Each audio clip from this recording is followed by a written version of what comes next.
Now, let's see. Where were we? Ah, yes. That's right. After a near-death encounter atop a flaming carriage, our heroes enjoyed a fretful night's rest at the Dragon's Heart Cathedral. Upon awaking, they returned to Berthold Manor, where they discovered a mass of party guests awaiting Faunalyn's return. One by one, these guests were brought in to speak with Faunalyn under the watchful eyes of Clay and Glimki, and through these conversations, they learned various pieces of information, such as the name of their attacker, an individual by the name of Thayun Zahir, a servant of the Lord of Quiet. They were also able to determine that the friend group consisting of Xerxes Humiliation, Ulwin Rothbard, Lady Crawin, Bip, and Bap might have less to do with the princess's disappearance than they originally thought. However, this discovery only led to more questions as to who was actually behind it and why. The final conversation was with Lady Bakra Prailmi, who revealed that her father consorted with a powerful entity beneath the family estate that could grant boons in return for profane offerings. Bakra threatened to reveal Faunalyn's involvement with the Eyes of Erdenine unless she returned the golden key taken by Jimmy Gnawbones. Despite some reservations, they agreed to this arrangement and attempted to set off, only to be forcefully sent to bed by Fallow Kent. After several days of bed rest and an exhausting conversation with the detective Marlon Whisperhands, the party was given permission to leave, and they quickly set out into the city. Glimki traveled to the Pearl District, where he looked into acquiring a ship to the Anchor's chain, and received a couple leads in the process. Meanwhile, Clay and Faunalyn returned to the sewers in order to acquire the promised key. Upon reaching their destination, they discovered the Eyes of Erdenine had relocated their base. Fortunately, the Kenku chimes were still present, and they were able to send word back to Brutus and Jimmy, asking for the key. The Ratmen quickly sent word back and told the two that it would take 1,000 gold pieces to acquire the key. Armed with this information, Clay and Faunalyn returned to the surface and reconvened with Glimki at the manor. You already said all that. I don't think I did. But if you insist, on with the story.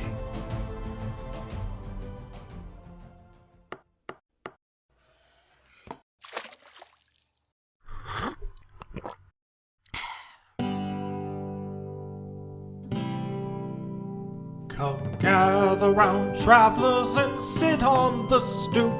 We'll tell you a story about Bard Soup. 3 lovable scamps in our traveling troupe. We'll tell you a story about Bard Soup.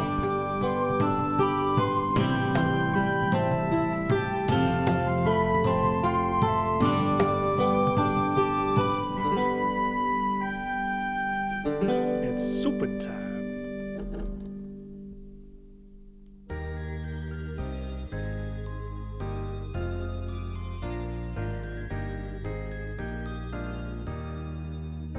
On the first day of Christmas, my DM gave to me, your lovely dungeon master, Zach Meikle.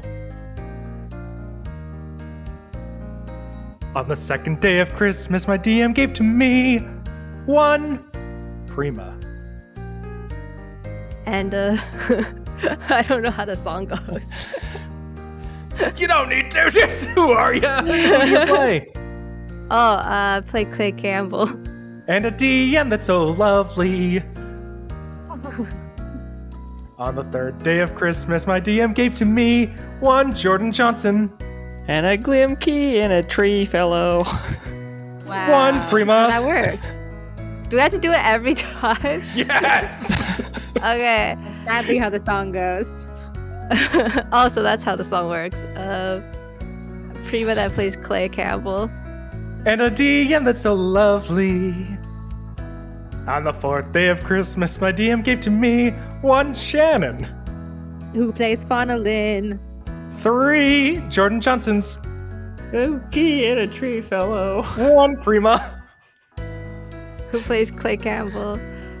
And a TM that's so lovely. Hi, welcome back How to did we Bard go Soup. from 3 to 1? We're a non-denominational Dungeons and Dragons podcast, and we're here for all your December holidays.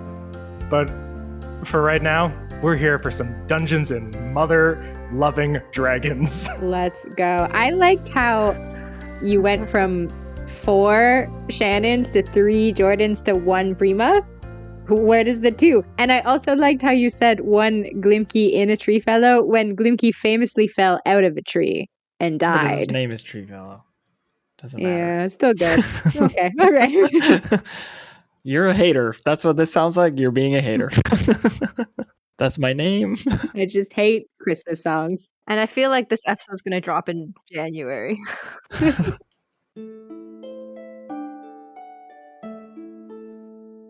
It is a warm summer's day in Erdenine. The sun is blazing above you. The wispy white clouds pass on by, whispering greetings and salutations. And our 3 heroes, after running errands at the docks and the sewers, conveniently reconvene in front of one Berthold Manor, having tried to find some information about some of the outstanding issues facing your group. Well, did you get the key? Unfortunately, we've been sent on another fetch quest. Oh, Yeah, but this time the thing we're fetching is frankly impossible because we need to acquire 1,000 gold pieces, 2,000 if you're a scoundrel. And I famously can't procure like 20 gold pieces from really good blackmail materials. So I'm like shit out of ideas. You two? Any hot goss on where to get $1,000? No, sorry, don't have any ideas. who the hell is that? Is it Crombeck? Yes, that would be Crombeck Who the Lungcrusher hell is that? standing a respectable 3 feet away. Okay. Do you always just listen to other people's conversations? Well, I'm supposed to keep an eye on the lady, and, well, So that's a yes. she wasn't very far away. Sorry, I thought we were brainstorming, but that's fine. Should be seen but not heard, I understand. No, you can give ideas. I'd like if the two of us could be, comrades. She's a Bolshevik. Lock her up. Crombeck, do you know where to get gold fast? Oh, it's all coming together. Crombeck, shut the hell up. Don't speak. We are not comrades. I'm your superior. Fight Club? Let's talk about Fight Club, Clay. It's Fight Club time. Is this really where this is going? Let's go wrap our boobs up in like bandage looking bras and put on really dark eyeliner and cut our hair all jaggedy and fight for money. I'll simply watch, but you two shouldn't. Okay, wait, that does sound fun though. Boxer shorts. Sorry, am I privy to this information? What the hell are you talking about? No, we learned this morning. You were there. When we Did learned about I? the Fight Club, I believe. Yeah, You we were- learned it Oh from no, he left for one of the Rothbard. interviews though. I wasn't there. It was I don't think. wasn't it after Rothbard though? Because you followed Rothbard out. No, I don't think I was there. No, some of the nobles have been going to fight clubs in the Copper District, and you got some of the details. So, including where they are. So, let's go bet on Okay. ourselves, I guess. Do you guys want to go rig some fights? I had one question from last time. Did Chimes give us like a deadline that they needed I mean, I know Bakra has a deadline for getting the key to her. So I guess, and it's today, right? Yeah, Bakra did sort of demand it be returned by today. Oh. As for the key, Chimes did not give a deadline so much as just a price. Okay. So, Fight Club?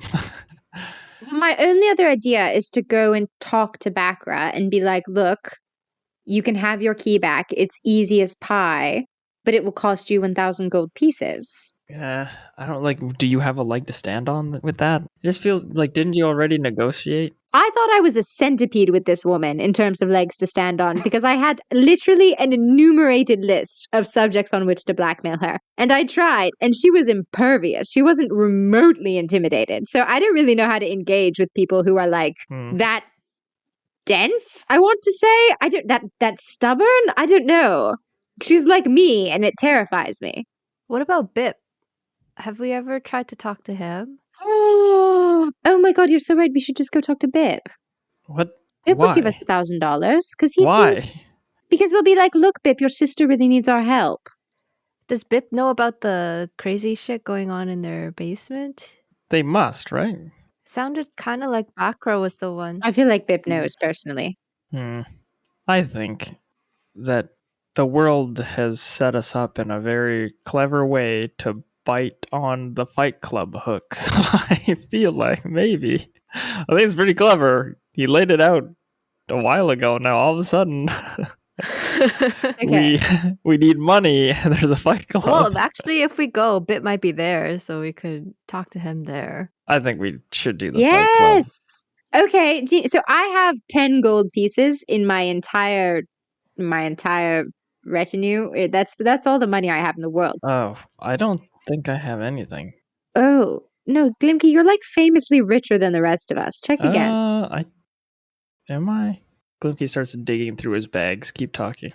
Well, I was just going to say, if we rig the fight and I bet on 1 to 10 long odds the first time, then I'll have 100 gold pieces. And then I can do it again on the second fight and we'll have 1,000 gold pieces. And then I can do it again on the third fight and we'll have 10,000 gold pieces. Right. That sounds really doable. Yes, I thought so too. Let's go. My pouch is empty, it looks like. Insight check. Is his pouch empty? Roll an insight check. Can I just say that I'm telling the truth? Sure. I don't have any in my thing. I don't have any gold. Okay, I believe you. Somebody did buy a hefty amount of narcotic the other day. Oh, right. Okay, I believe you. I don't need to roll. I believe you. Oh my god, how much do you think this narcotic could sell for? Do we still have any left? I burned only one portion. I think we You have both have some black leaf. Yeah. Oh, let's get someone really high and then rob them. Oh my gosh. I really want to see this Fight Club. I know, so do I. Let's do it. All right, Fight Club. So who's fighting? Clay? I'm. Faunalyn immediately looks at Clay. I could fight. Is this like a fisticuff situation? Or do we have arms and armor? This is going to sound insane, but if it's a fisticuff situation, I actually think I would be better than either of you because I'm rather Yeah. nimble. So Yeah, actually, maybe. that's hilarious.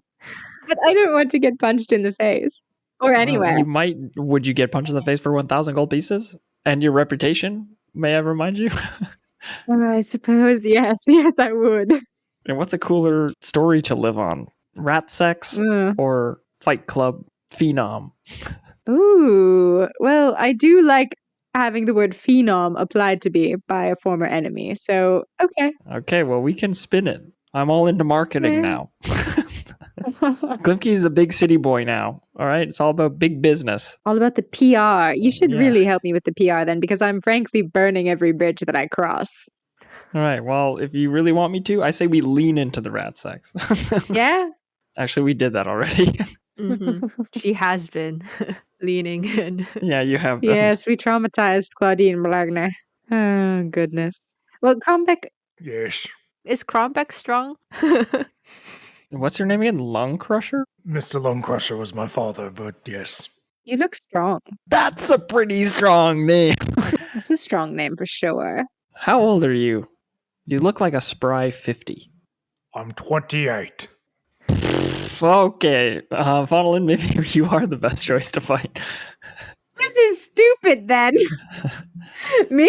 Maybe. Okay. If it seems All right. you're not going to win, like when the odd, like if people are betting against you, won't we win more money? You win, right? Yeah, we get more odds against. Okay, all right. So let's make me look weak. It shouldn't be hard because I'm pretty weak. I'll wear something with lots of bows on it. Please don't let me die though. It's just the thing. You won't die. I feel like we should give you body armor with bows on it. Or Ooh. like some leather armor or something. Yeah, something to protect you. Okay. Let's go to the Fight Club and find out the rules. That's our first step. Yeah, let's do it. Okay. So you turn back around and march back down to the Copper District? Are you walking? Are you carriaging? Well, Lung Crusher's right there. I don't think we can carriage to a fight club. I think we got to be a little more inconspicuous than that. Oh. So I think Faunalyn would go up and put on one of her less conspicuous going out outfits, like her cloak, and head out. And maybe we'd take the carriage close by and then walk the rest of the way. Sure. Who's driving it? Faunalyn will be damned if she fights in a fight pit and also drives the carriage in one night. Okay, she's for the people, but I thought Lung Crusher was here. Isn't he the Yeah, carriage is guy? he following us? No, famously, Calston Faddlefiddle was the carriage guy Oh. and had his throat impaled. Okay, well, what's Crombeck doing right now? He is a bodyguard assigned to Faunalyn's person. Okay. He can slap around some reins. Okay. no, he's not paid for that. Clay, you do it. So he's supposed to just sit in the back? Yeah, he's my bodyguard. I'm your handmaiden. I don't think. Okay, I'll do it, I guess. See, you're both such good employees. Glimki begrudgingly gets into the driver's seat and gathers the reins. Do the Bertholds only have one driver and he's dead? Yes. Oh no. And we didn't they warn only have him one at all. driver. No, we didn't. We've really crippled their household. I push some of his. Is this the same carriage that he died in? No, that one burned to ash. That's actually a great point. There is no carriage. It burned to the ground. We don't even. We don't Nice. have a carriage. We don't have a driver. Oh shoot. Okay. Well, looks like we're walking. Okay, I'll piggyback you, Faunalyn. You've got one horse that you managed to rescue from the incident. Nice. If you want to ride 4 atop that. All right, we have one horse. No, I'll take the piggyback.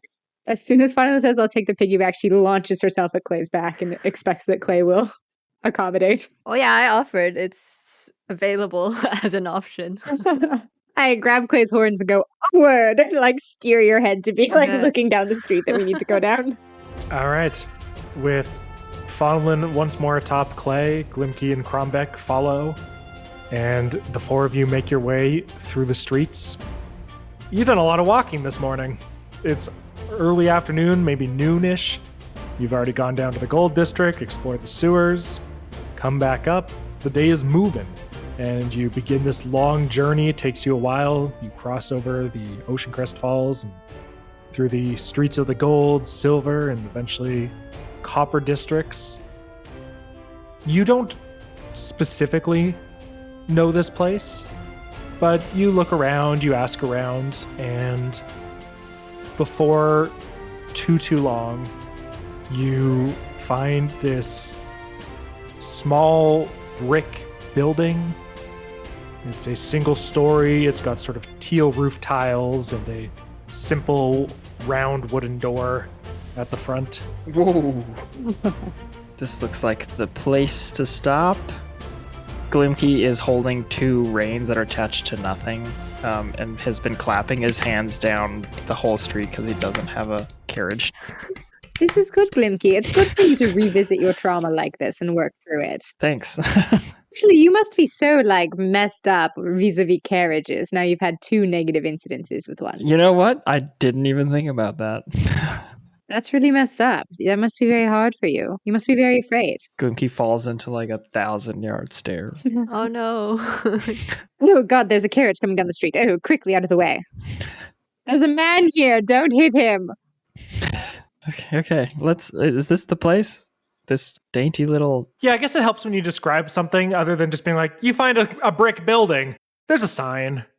It's a simple okay. sign. Hell yeah.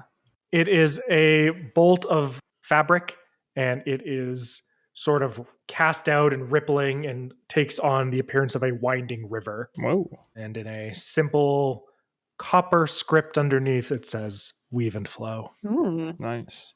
Okay, remember, when we go in there, we want to get as much odds against you as possible, perhaps? Or I don't really know. Do we want more people betting so the pool is bigger? I don't know how betting works.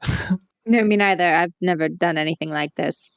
Are we wanting to win over the crowd as much as possible? To get more people to bet on you? It's an amazing point. Do you want to go as yourself or do you want to go as someone else? Oh, I'm going to have a pseudonym. And I think my pseudonym should be...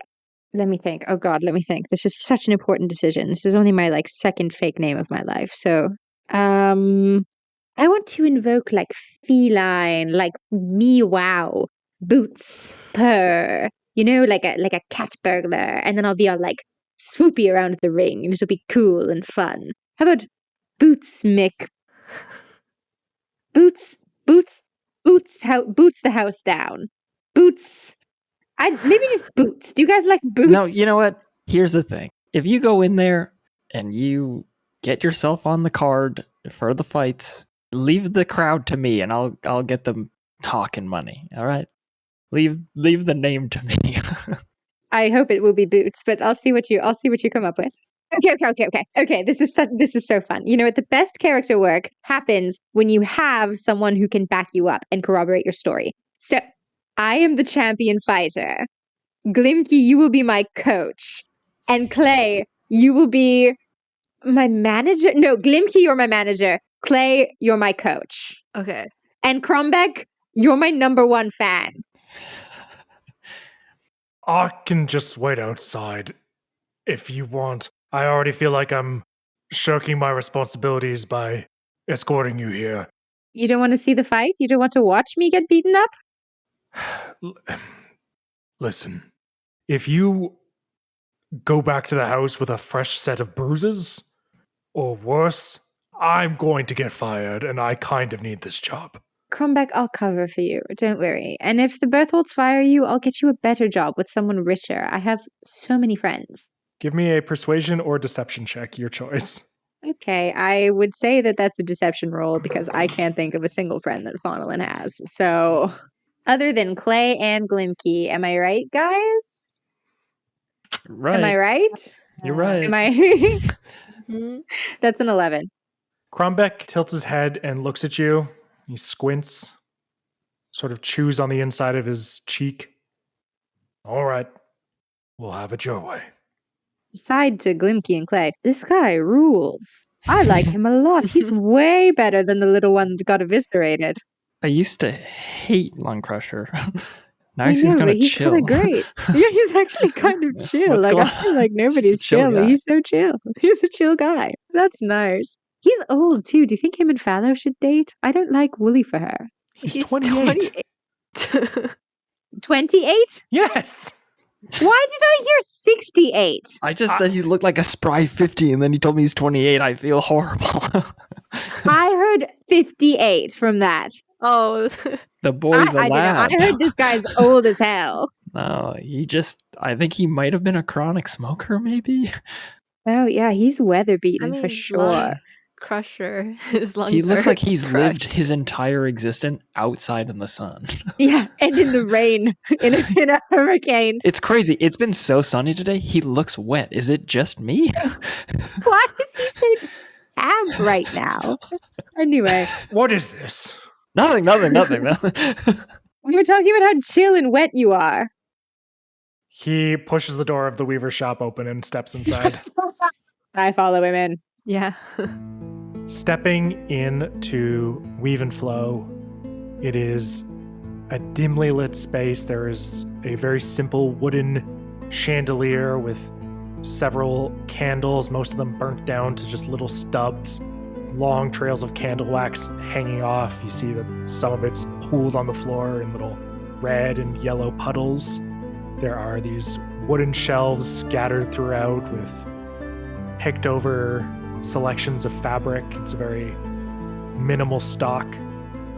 And at the far end, there is as it so happens, another dwarf. Like Crombeck, he appears to be older, perhaps closer to the age you perceived Crombeck to be. He has gray skin and this full, dark, very dwarven beard, just this jet black dwarven style beard. And he's wearing this large straw hat that sort of just covers his eyes. He looks up at you as you enter, says, "Oi, help yourself. Ain't much to find, but take what you do." Faunalyn assumes the posture of someone who's like gonna fight behind Glimki. So Faunalyn's like hitting her fists together and like rolling her shoulders back and trying to look all fightery. Glimki clears his throat and starts walking across the floor here to him, extending his hand towards this person. Reginald Chapstick, at your service. Pleasure to meet you. He looks coolly at you, does not extend his hand in return, says, Oscar McTeff. Well, pleasure to meet you, Oscar. I'll have you know that we're not really in the business of buying. Instead, what I am in the market of is selling. And what I mean by selling is selling some good old-fashioned entertainment for some people with some heavy pockets looking to make some more money. If you can see behind me, I got a prize prize woman behind me there. I think you're catching my drift here. We're privy to the nature of business around these parts. Put on a great show, make you a lot of money. I can promise you that you will see the most betting you've ever seen tonight because of this fighter. Mate, I don't know what you've heard. This is a fabric store. Listen, Oscar, and he signals with his hands to lean in closer. He doesn't. Glimki shuffles his feet right up to him. Listen, I know this is a, what do you say, subtle art of keeping this kind of within closed groups. We know some people that partake, and they extended the invite. So, I don't know what else you need to hear. Who?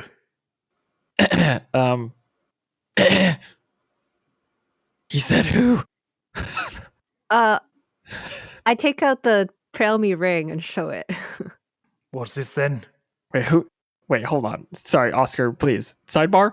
Who told you they'd fight here? It was Bip and the other guy, right? It was Rothbard who told us, but he says that he comes here with Bip sometimes, and background knows about it and doesn't approve. Oh, so it's okay. Rothbard, So this not is this Bip? their family crest? Is this the right one or not? This is Prelny. But is Bip fighting or is it Rothbard's fighting? It's not Bip. Rothbard and Bip are fighting. But they probably don't come here with their family crest out.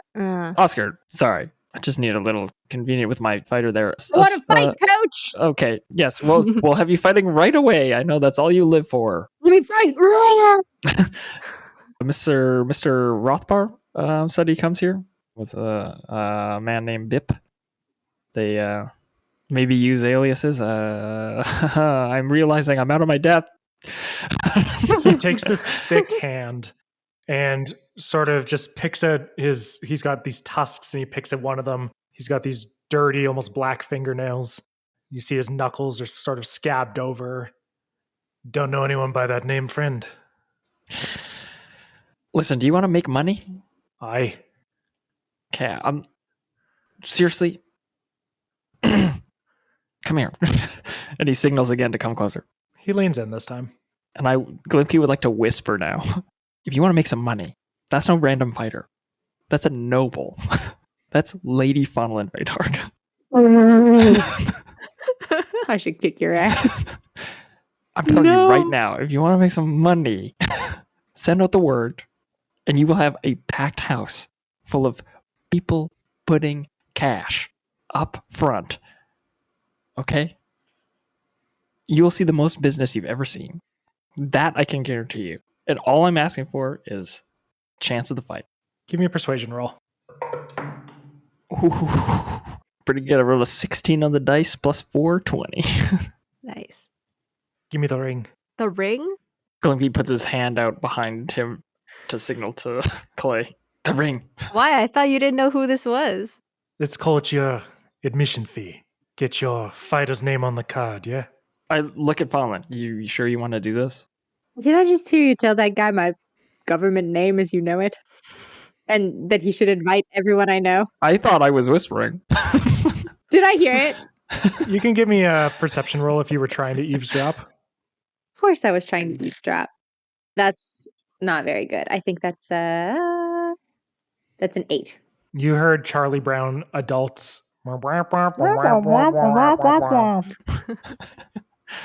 Faunalyn, are you sure you want to do this? You know, I'm kind of amped about it now. Have you ever gone like, "Rah," like ever in your life? I never have. That was my first time, and it's like the endorphins. I feel amazing. Okay. Well, it kind of feels like you're in it to win it now. Yeah, no, I'm going to win. I'm going to kill somebody tonight. And you guys won't let me die, right? So how much cash do we have to put down? I have 10 Just gold. the ring, I coins. think. No, I mean for the that's for us to discuss. Can I give him the ring? Do we need it? I don't think we need it anymore. We can buy it back off of him when we win the fight. Right. All right. Yeah, put it down as savings. Here you go. That's our collateral. He takes it from you and tries putting it on his ring finger. It does not fit on even a little. He wedges it onto his pinky and it gets to like the first knuckle. And he sort of just gives this crooked smile. He sees missing a couple teeth. All right, friends. Come back tonight after Supernova. We'll get you in the ring. All right. Perfect. Okay. Spread the word. Somebody teach me how to fight real quick, and then we'll be like good to go. All right. Should we tell Bakra that we need one more day to get her key back? Well, no.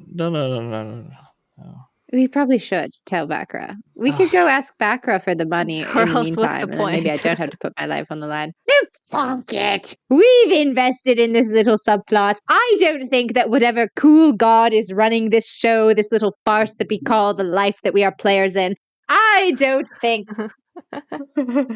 Which, by the way, is a really good show, and I think more people should pay attention to it.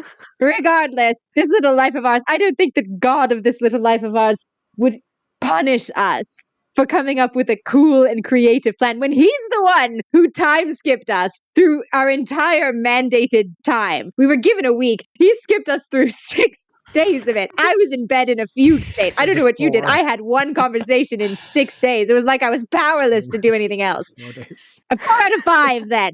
So I just don't think that god of this wonderful and creative universe would punish us so cruelly. What do you guys think? I think we should fight. Yeah, I want to fight. Let's go like have a training montage in a park. Do you guys think I can get up to doing one-armed push-ups in the next 6 hours? Yeah. Cool. Let's go try it. Oh my god, Glimki, you can sit on my back. That happens in that movie, right? Training? Yeah, hell yeah. Let's do it. Yeah. Maybe we stop showing how little training we have in front of the guy that we just told we would make a bunch of money. Let's leave. Okay, boss and coach, let's get out of here. I can't wait to kill somebody later. And Faunalyn walks out. You step back out onto the dirty streets of the Copper District. It's maybe an hour past midday. You got 7-8 hours till Supernova, maybe 9 at most. Faunalyn, I had a change of plans. Oh, okay. You have to go down. What? Why? Because we can sell you so hard that people will bet on you, and then we bet on the other guy. Okay, how about this? How about this? We suss out the crowd, we see where things are going, and then we bet on both outcomes. Yeah. Famously does not work in gambling. Okay, to be fair though, like maybe you can actually win. That was a knee-jerk reaction, not because I don't have faith in you, but because I maybe am lacking faith in you. I can do. You told that guy it was amazing. Yeah. I can do this. And he took one look at you and he was like, "Yeah, that looks like a prize fighter." Okay, and he agreed without hesitation. And then maybe I thought maybe that we could make more money if we bet against you. That was me being selfish. No, I mean we're here to make 1,000 gold pieces. Maybe what if I fight 2 times and the first time I just fight normal and then if it doesn't kill me, no, that's silly. Okay, well actually hold on. That sounds even more solid of a plan. Really? If you win the first one and they're like, ho, this person kicks ass, and then people start betting on you for the second one. Then we throw the second one. You get a little loosey-goosey, get knocked over. I can throw one fight. Cha-ching. Yeah. Okay, I like this plan. We'll play it by ear. We have to make money. Ideally, I want to win. It might be a one-fight deal, but... No, because I'll win the first one, and then I'll be like, wants to challenge me! And it'll be really good. Yeah, but that also relies on you winning the first one. Yeah, that guy's hands were the size of Christmas hams. Well, I'm not fighting that guy. And also, what is he going to do with those big hands? Punch you! Oh, shit. I forgot about that part. I was like, who cares how big his hands are? But no, Christmas hams would hurt. Okay, you know what? Maybe there's other ways that we can fix this fight. Yes, by me winning. Can we buff you in any way? Yeah, give me... Oh! I could take black leaf. I don't think taking a sedative will help. Do we know the side effects? it made the one guy real, lethargic. Oh, okay, so maybe not. Damn it. Oh, I have Um, Tilly's potion that's supposed Oh to my make God. you bigger. It's a magic potion that makes you large. Wait a damn second. Making me bigger actually is kind of contrary to my whole ethos. I'm not actually a strength-based fighter. I'm supposed to be fast and nimble. Yeah, but you'd still be bigger, and maybe that's a good thing. Oh my goodness. Just an option. I also have enhance ability, so I can buff you a little bit for 1 hour. Hell yeah, we need to be pulling some Professor Snape bullshit from the sidelines. Okay. You know what? Oh my god, dude. We can be in your corner, and I could lay on hands you. Is this cheating? I Okay. think we're cheating. No, shush, we're allowed to cheat. You're allowed to cheat. Everybody cheats in this world. Okay, listen, here's what we're gonna do. I think here's what we should do. We have 2 bags of black leaf. We spike the other fighter's water with one. The other thing we do with the second bag is we take it back to Clay's bizarre little potions friend, and we get me some stimulants. Okay? And I juice myself. And the third thing is Clay casts magic on me. And the fourth thing is Dude. you stand on sides of the ring so I can back my opponent into the corner and use my sneak attack ability because you'll be right behind them Now we're getting meta. Oh, that's crazy. to kill somebody tonight. I do drugs Honestly, now. yeah. First stop. Let's get some fucking performance enhancing drugs. Okay. Get me all the PED. PEDs! Faunalyn taking PEDs was not on I would like a clock wipe Sorry. on the screen. And now it's us and the doctor. training montage of Faunalyn doing one-armed push-ups. Yeah, hell we are. Hell yeah, we are. Stop, none of your prep is being used, huh? I'm going to say we are going to do a very simple, 1-round skills challenge. Don't think we've done one on this show, but typically they are a longer process wherein you attempt as a group to overcome a larger obstacle. It is a collaborative narrative device of sorts.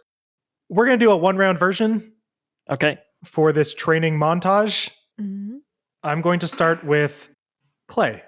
So, Prima, I need you to describe one thing Clay is doing in the lead up to this fight to help prepare Faunalyn. The potion, you don't know how long it'll last for, but you know it's not like a permanent thing.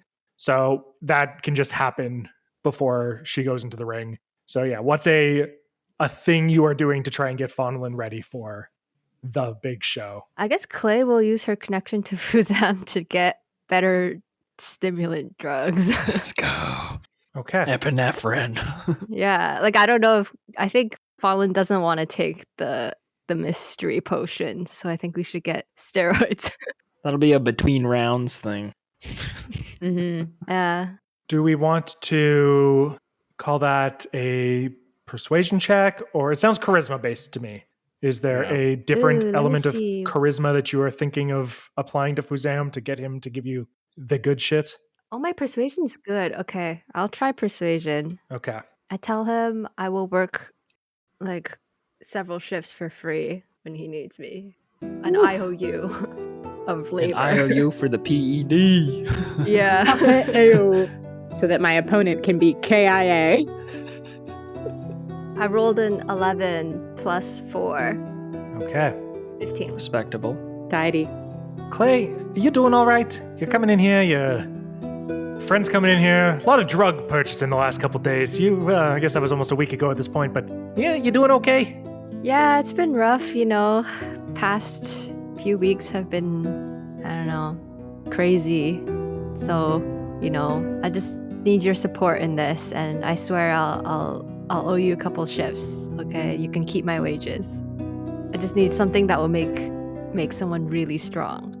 Not strong. No, not strong. Well, okay, strong, I guess, but I'm dex-based is the thing. I think my attacks are based on dex. I just want to make sure Zach doesn't weasel us. We need a haste potion. When I punch somebody, what is that based on when it's me? Oh, no, that's... Okay, actually, I think when I punch someone, Okay, this is just a mechanics question out of character. When I Faunalyn, I'm doing a sneak attack, but without a weapon, because I assume it will be unarmed fighting. Is that a strength attack or still a dex attack? So, fun fact about sneak attack, which you solved my clever riddle in advance. To do a sneak attack, it requires a ranged or a finesse weapon. Fists are neither. I knew Zach was going to try to do something sneaky. I could just imagine me getting in the ring on my like strength juice and then, or like my dex juice or whatever, and then him being like, but unfortunately, this will not help you. I'm on your side, but So strength, right? Okay, you're right. We do need strength juice. I can buff your dex if you need it also with enhance. Actually, would dex even help me in this fight? I'm trying to think if dex will even help me in this fight. Because I think my traits that I have are like inherent. Like when I unarmed strike, I could grapple them or shove them more effectively with my dex. Yeah, my sneak attack that I have and my other traits aren't actually dependent on dex. All right, Zach? I don't think I have anything that a dex boost would actually help me with. I actually think we want to buff the hell out of my strength. Okay. Yeah, you're not a monk, so as it stands, you're just going to, if you punch somebody, it would be 1 plus your strength modifier damage. Okay, so I need strength boosted. Yeah, so I just need something that will help make someone really strong. All right, it's gonna cost you though. Say a week worth of shifts. Done. All right. I'll do it. And he goes into the back and comes back maybe 15 minutes later with this little vial. It is just this sort of dark tar-like consistency, and says, that should do the trick. Might have a killer hangover the next day, but it should make him strong for at least a little while. Thanks. Thank you so much. I will schedule those shifts with you later. All right. Get out of here, you crazy kid. Thank you so much. Can I do a check? What substance did he just give me? You can do a little medicine check if you want to try and assess. I got an 8. You pop, there's this little cork, you pop the cork, you sniff it, you stagger back. It is terrible smelling, and you have no idea what is in this vial. Okay. Cool. Faunalyn's gonna love this. And we go to Glimki. What are you doing to prepare for the big fight? What was the seamstress's name again? Arlette Fauvemont? Arlette. Yes, Fauvemont. I would like to go to Madame Fauvemont and try to John Wick a Faunalyn dress. And what I mean by that is I want a leather lining in it to give her some sort of AC. Cool. Was I supposed to roll? Because I rolled. Yeah, so you were trying to make this yourself based off the materials? No. I'm trying to hire convince. her? I'm trying to convince her to make it. Okay. Generally, I didn't say this. Generally, requires different skills, but okay. you know what? If you go a different route, that's not persuasion, I'll allow it. No, I rolled persuasion because I thought I was just going in to convince them. Yeah, sure. Why not? It's yeah. Why not? What'd you get? Wait, what were you thinking? Oh, I wasn't thinking anything. Oh. This is the DM equivalent of teacher wheeling in a TV and putting on an episode of Magic School Bus. It's my time to say, you tell the story. Okay. So I go to Madame Fauvemont and I run in there and I say, I'm sure you've already heard all of the amazing gossip about your dress and its premiere at the ball. It probably is outshining all the attempted murder that happened in the driveway, but I also would need something else. Something to push your abilities to the limit once again. You came through for us with this enigmatic, chromatic, multicolored dress. This time, I need something a little hardier. I really need to make some pretty armor. Now, forgive me, but it is my understanding the dress was overshadowed after the lady wearing it was stabbed most viciously. I have not heard much chatter about the dress. I have heard much chatter about its wearer nearly getting murked, shall we say. But, and the way I see it, you already owe me. Oh, well. Yeah, that's true. So why not just put it on the tab, you know? When do you need it by? 6 hours.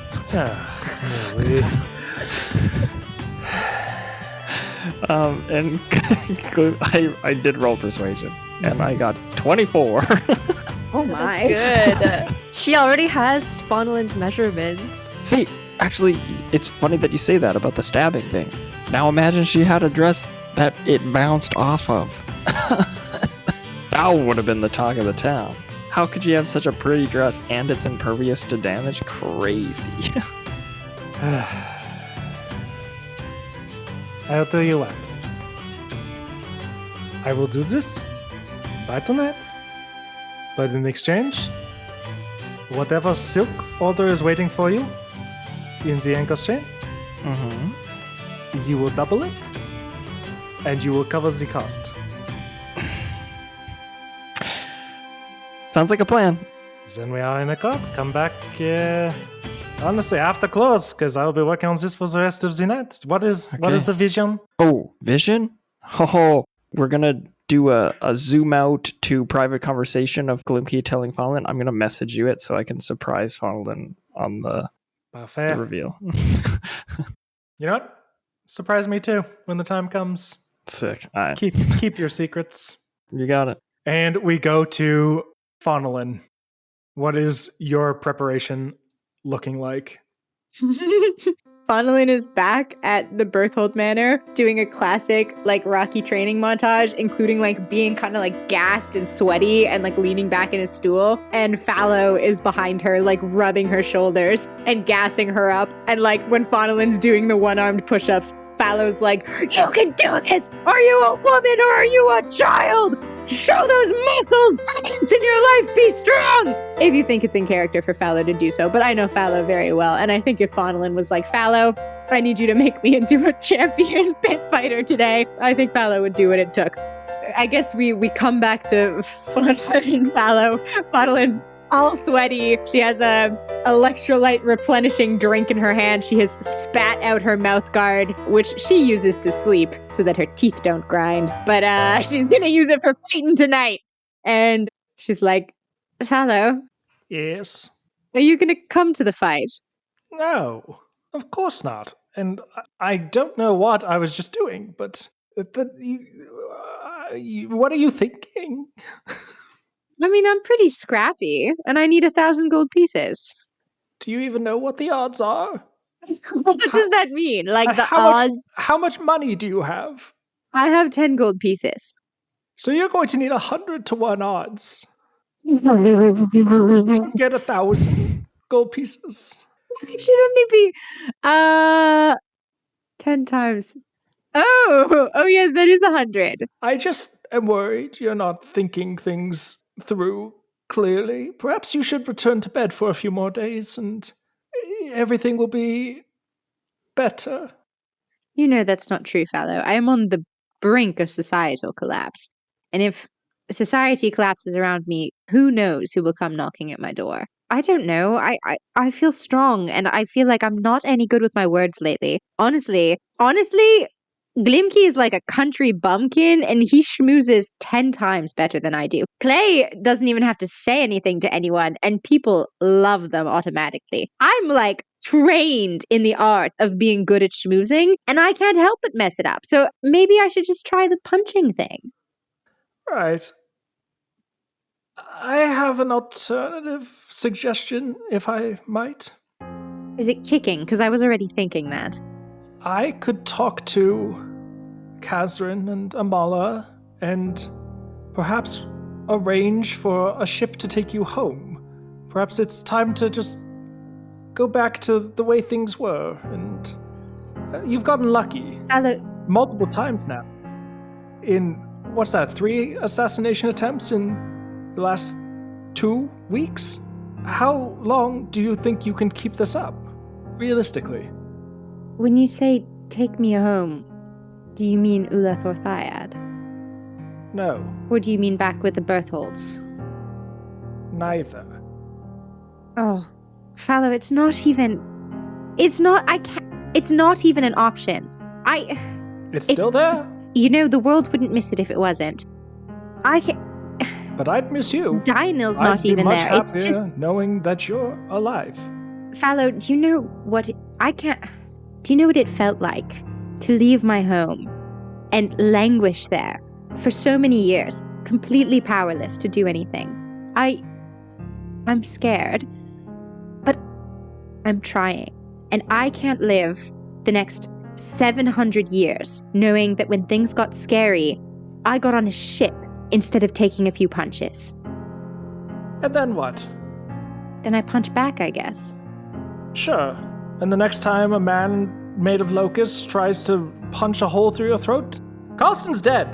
He was a shitter, but he didn't deserve that. Fellow, I know how I act and I know what impression it gives, but there are things in this world that I'm willing to die for. And I hope it won't come to that. But I want to fight tonight. And I don't want to get on a ship, unless the ship is taking me to find the princess. Well, then maybe.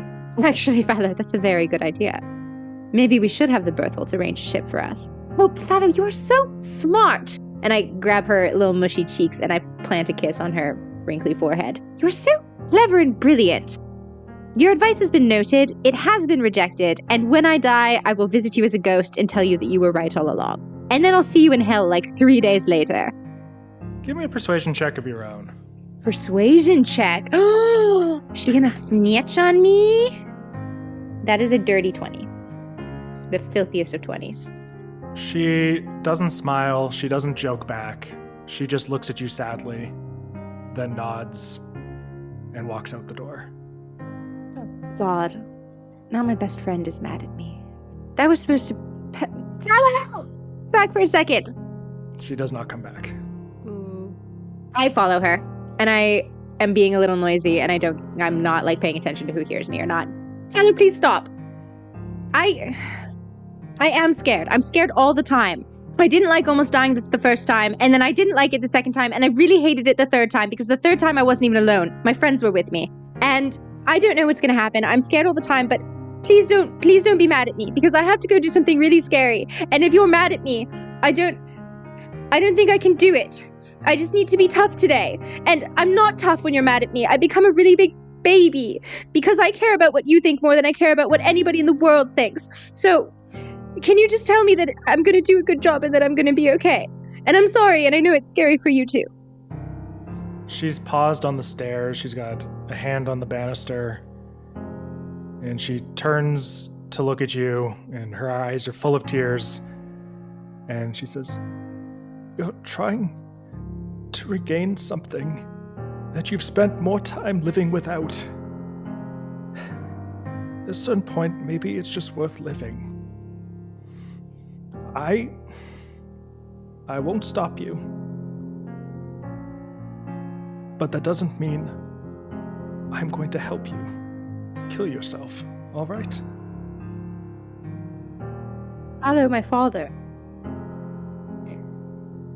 What?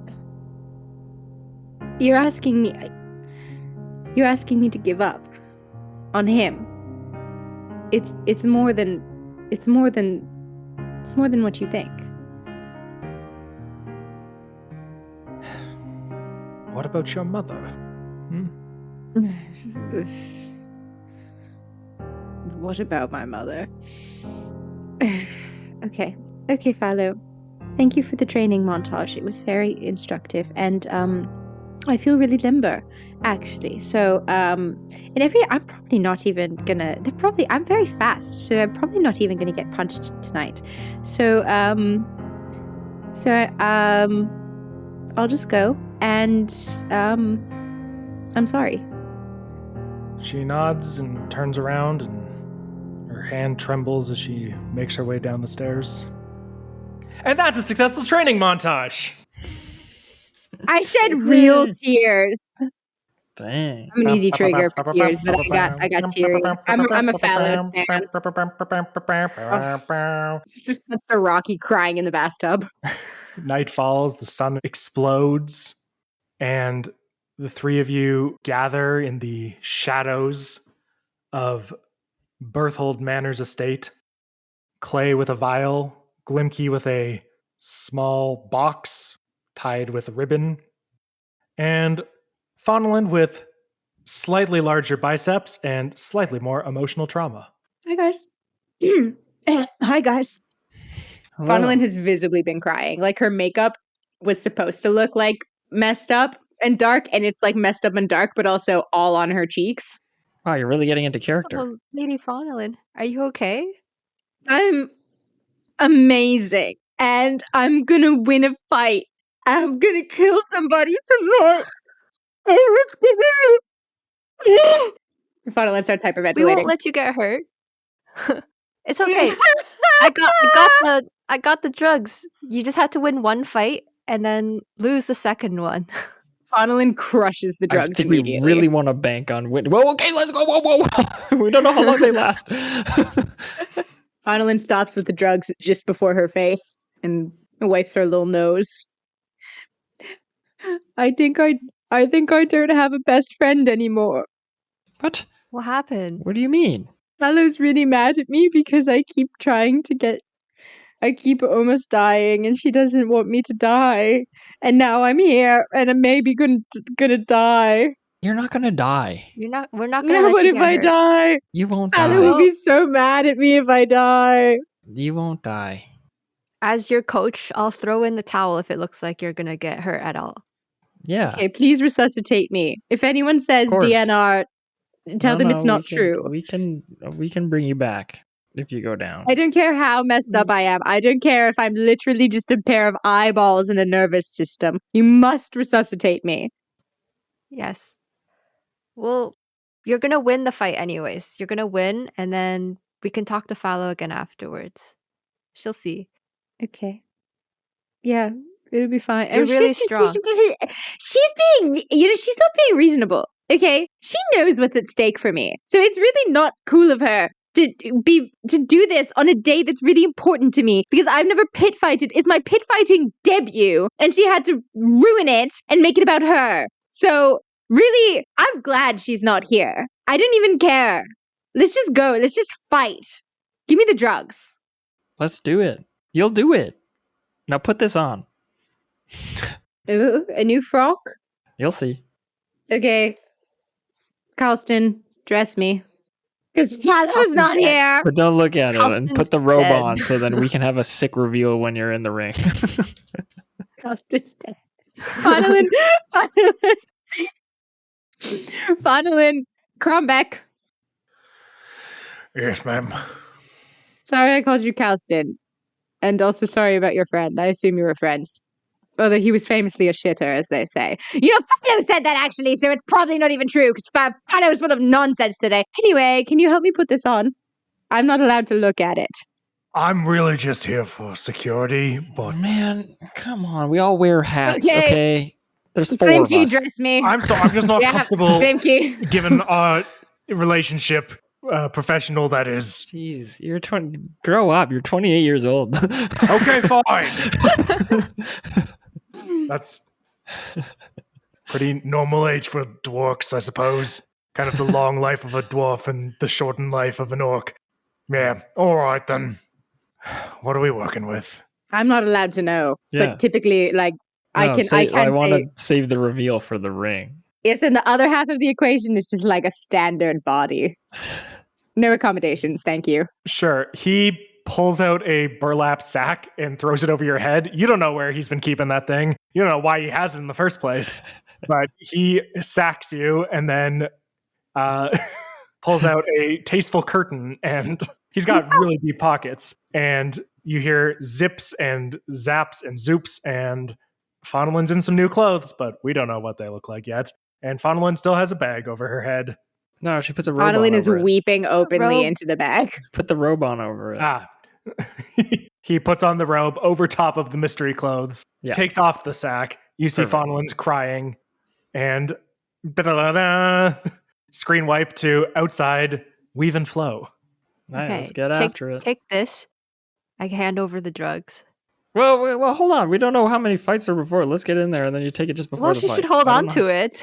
Oh, yes. I thought you meant like take it right now. Like, whoa. I believe Yeah. they meant take in a more traditional manner, sort Yes, I of take understand. possession of rather I than see. administer to oneself. Okay. Yes, thank you, Crombeck. You're welcome. I used to work in human resources. Oh, that's interesting. They fired me because I'm a dwarf. Oh, Oh. Ta-da! Wow. And you Oh. are inside. Wow. These screen wipes are getting less effective as you move about 5 feet into this building. Da-da-da-da. Weren't we just there? Da-da-da-da. Yes, sure enough, you enter Weave and Flow. You see Oscar McTaff, the proprietor of this shop. He nods at you, and there's a few bolts of fabric sort of strung up on the walls in a few spots, and he walks over to this long piece of dyed wool, and he pulls it back, revealing a passageway. Down the stairs, go straight on, can't miss it. Faunalyn is sniffling the whole way down. You got this, Faunalyn. You got this. Shake it off. I take out tissues and I wipe your face for you, and I reapply eyeliner. No, thank you. I was gonna say don't smear my makeup, but I guess that's kind of the point. It's fine. I'm sick of being sad. I don't want to be sad. This is my debut, and Fallow doesn't get to ruin it for me. So can somebody just tell me that I'm gonna do a really good job and that I'm really strong? You're really strong. You're gonna win. You're really this. strong and you're fast. That's what's going to help you take this to the next level. I'm so fast. Okay, thank you. That's literally all I needed to. I didn't know why it was so hard for Fallow to say it. Okay, when can I do the drugs? Can I do them now, please? Well, let's see when we're fighting, and then you can knock them back. And Okay. trust me, when you hear me introduce you, you're gonna be fired the fuck up. Yeah, I'm gonna be fired up, and then I won't die, and then Fallow will see that she was really mean for nothing. So yeah, nobody say Fallow. The next person to say Fallow again gets in trouble, big trouble. Nobody say it. Oh, great. I don't want to think of her. What if we're talking about the fallow of the fields? Stop it! I didn't want to hear it. I thought you were waiting outside. I just thought that No, he's my number one fan. I just thought that it made more sense if I came along. Okay, Given all right. that, well, I did my best to stop you from doing this by saying, maybe don't do this. And so I feel like that's enough deniability, plausible, perhaps one might say. Anyway, shall we head inside? Yes, let's get to it.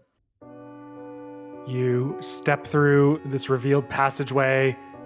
The wooden, creaky floor of Weave and Flow gives way to a hard-packed dirt, and there's a set of stairs dug out, made of the same wood that go down and wrap around and lead to this large wooden door. There is a half-orc with a sort of almost bright green skin standing there, arms crossed, wearing sort of a like a romper or jumper of sorts, just like this single piece. And he nods at you and pushes the door open, and you step inside. All right. What's the feel like? What's the energy in here?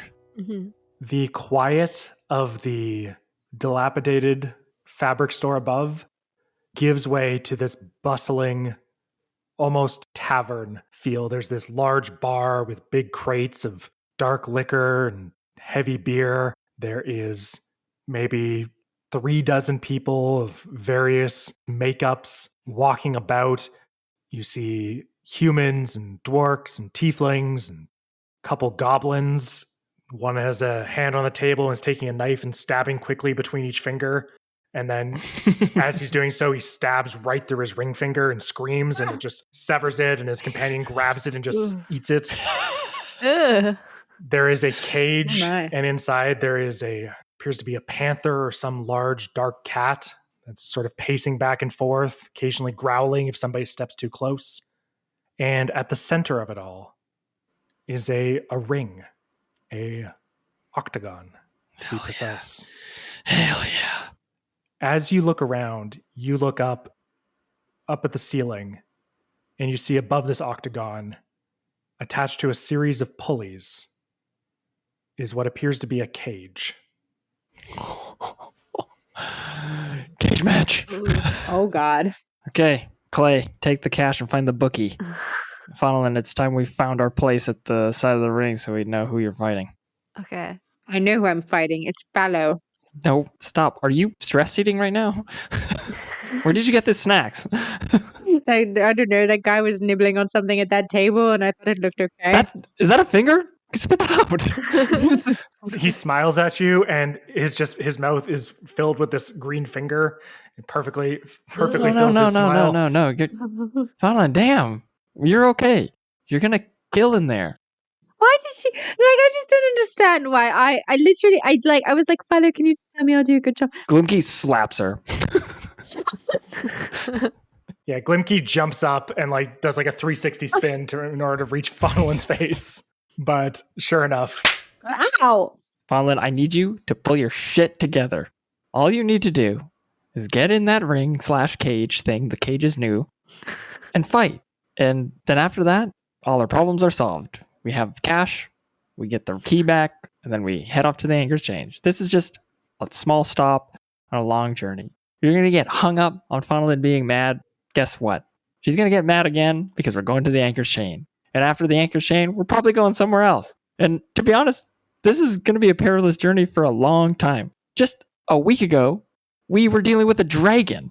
You think if she could have stopped you there, she would have cried her eyes out about that too. She's only crying because she cares.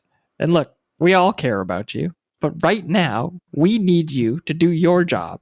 And that's get in that ring and beat whoever you're fighting's ass.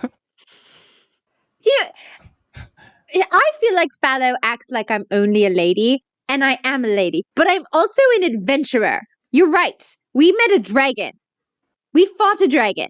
We're cool. We're brave. I didn't die on top of the carriage. And you know why I didn't die? Because, okay, I had backup, but also because I was really clever and brave and scrappy, and I double drugged a man and then shoved ceviche up his ass. And Faunalyn's voice is carrying, by the way.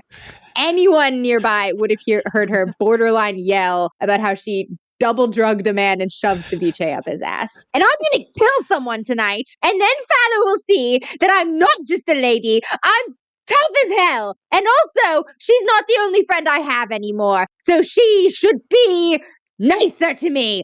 Ugh. Okay, let me at him. Wingman, I'd like to kill somebody now. Ding-a-ling-a-ling. Yes, fight coordinator, we'd like to kill someone. Yes, let me at him. as you say that, a copper dragonborn woman with these, it's hard to tell at first, some sort of engraving, it appears, or like a tattoo. You're not really sure how dragonborns get tattooed, but with sort of this black bird engraved or tattooed onto each of her scales. So giving almost a mix of like black and copper dragonborn, steps forward with a small, tidy like notebook ledger and says, Ah, yes, our scout told me about you. You are a newcomer, a noble fighter. That's her. I'm not just a noble. I'm also an adventurer, and I'm going to kill somebody tonight. We'll see. Yeah, you will see. You will see his brain come out of his skull. You will see his blood explode out of his veins like they're awful sausages. You will see him shit his pants because people do that when they die. What she said. What she said. everybody talks tough till they get punched in the face. Faunalyn punches herself in the face. Hard. What's your strength? -1 at the moment. So you punch yourself as hard as you can for 0 damage. Perfect. I punch myself as hard as I can in the face. I assume it hurts Faunalyn a little. It hurts your hand. I shake out my hand. You take psychic damage because you're shocked at how little power you have. It's not good for the confidence.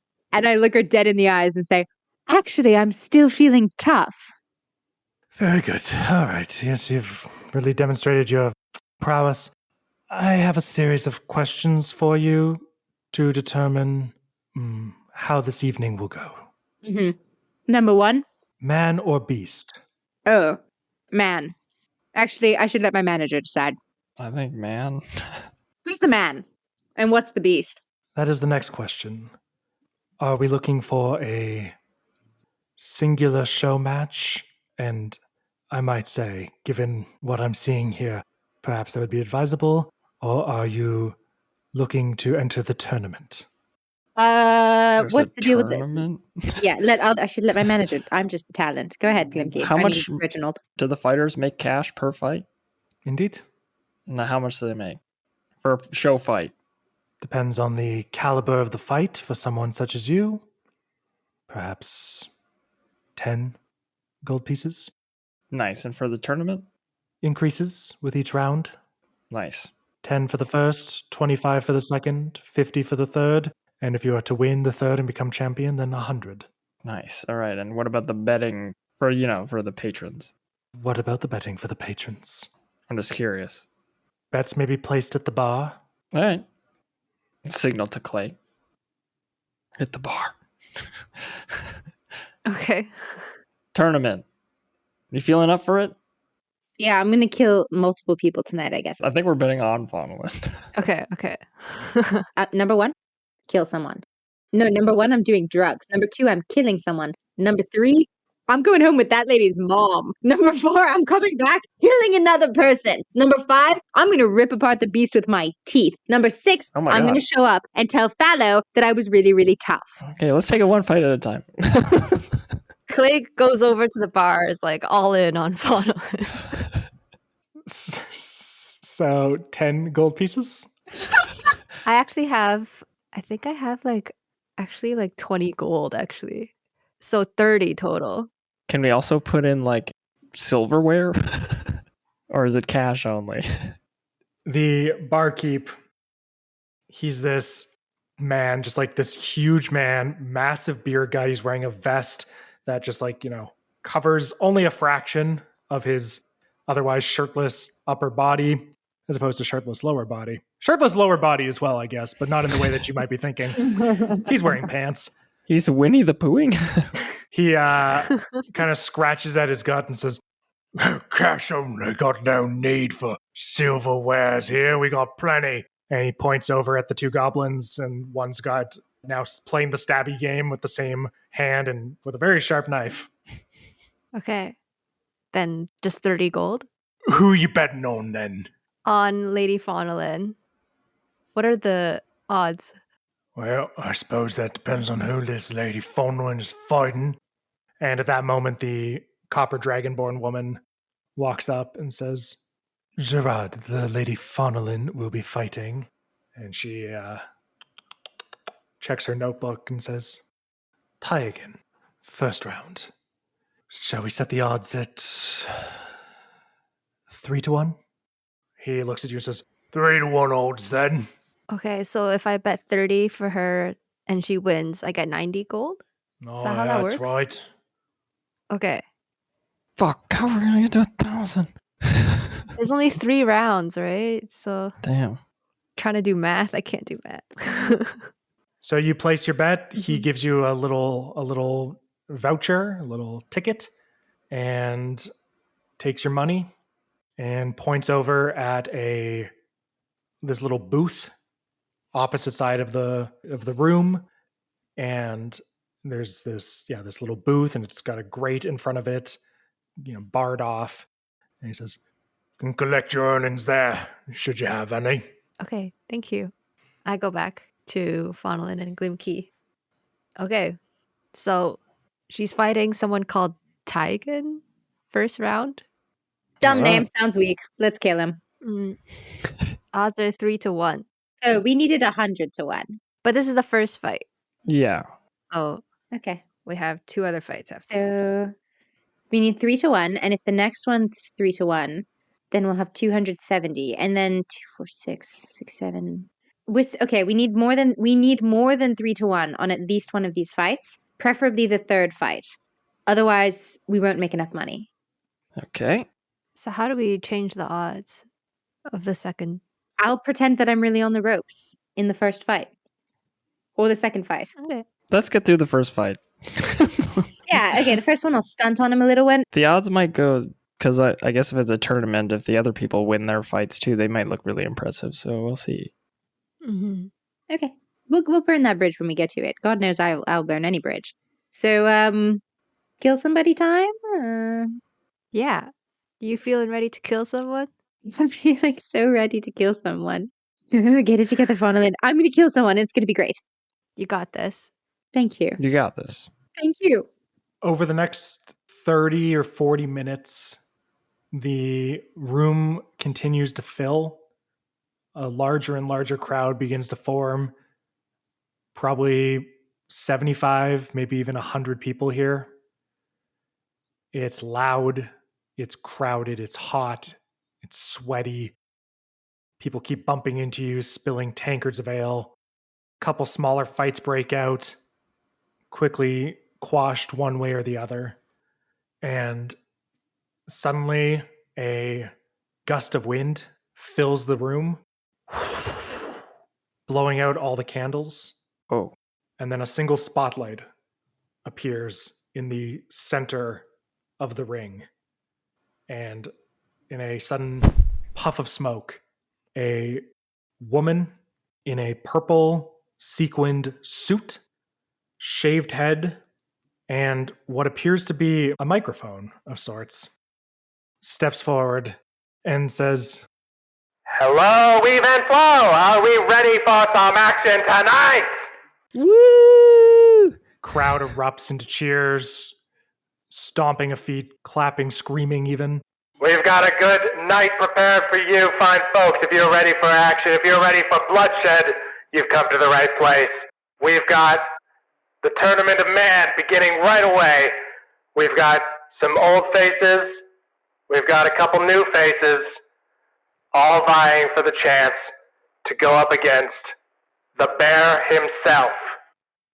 Are you ready? Crowd cheers again. In the moldy corner, coming all the way from Shark Island, the Shark Man. And you see from one of the corners, stepping forward, is this Sahuagin. And this fish man, he's got sort of these big frills on the side of his head. He bares his teeth, and you see these sharp fangs, just like almost like that of a shark. And he steps forward and jumps up into the ring, and there's this little like splash of water that kind of shakes off of him, and he just pounds his chest a couple times.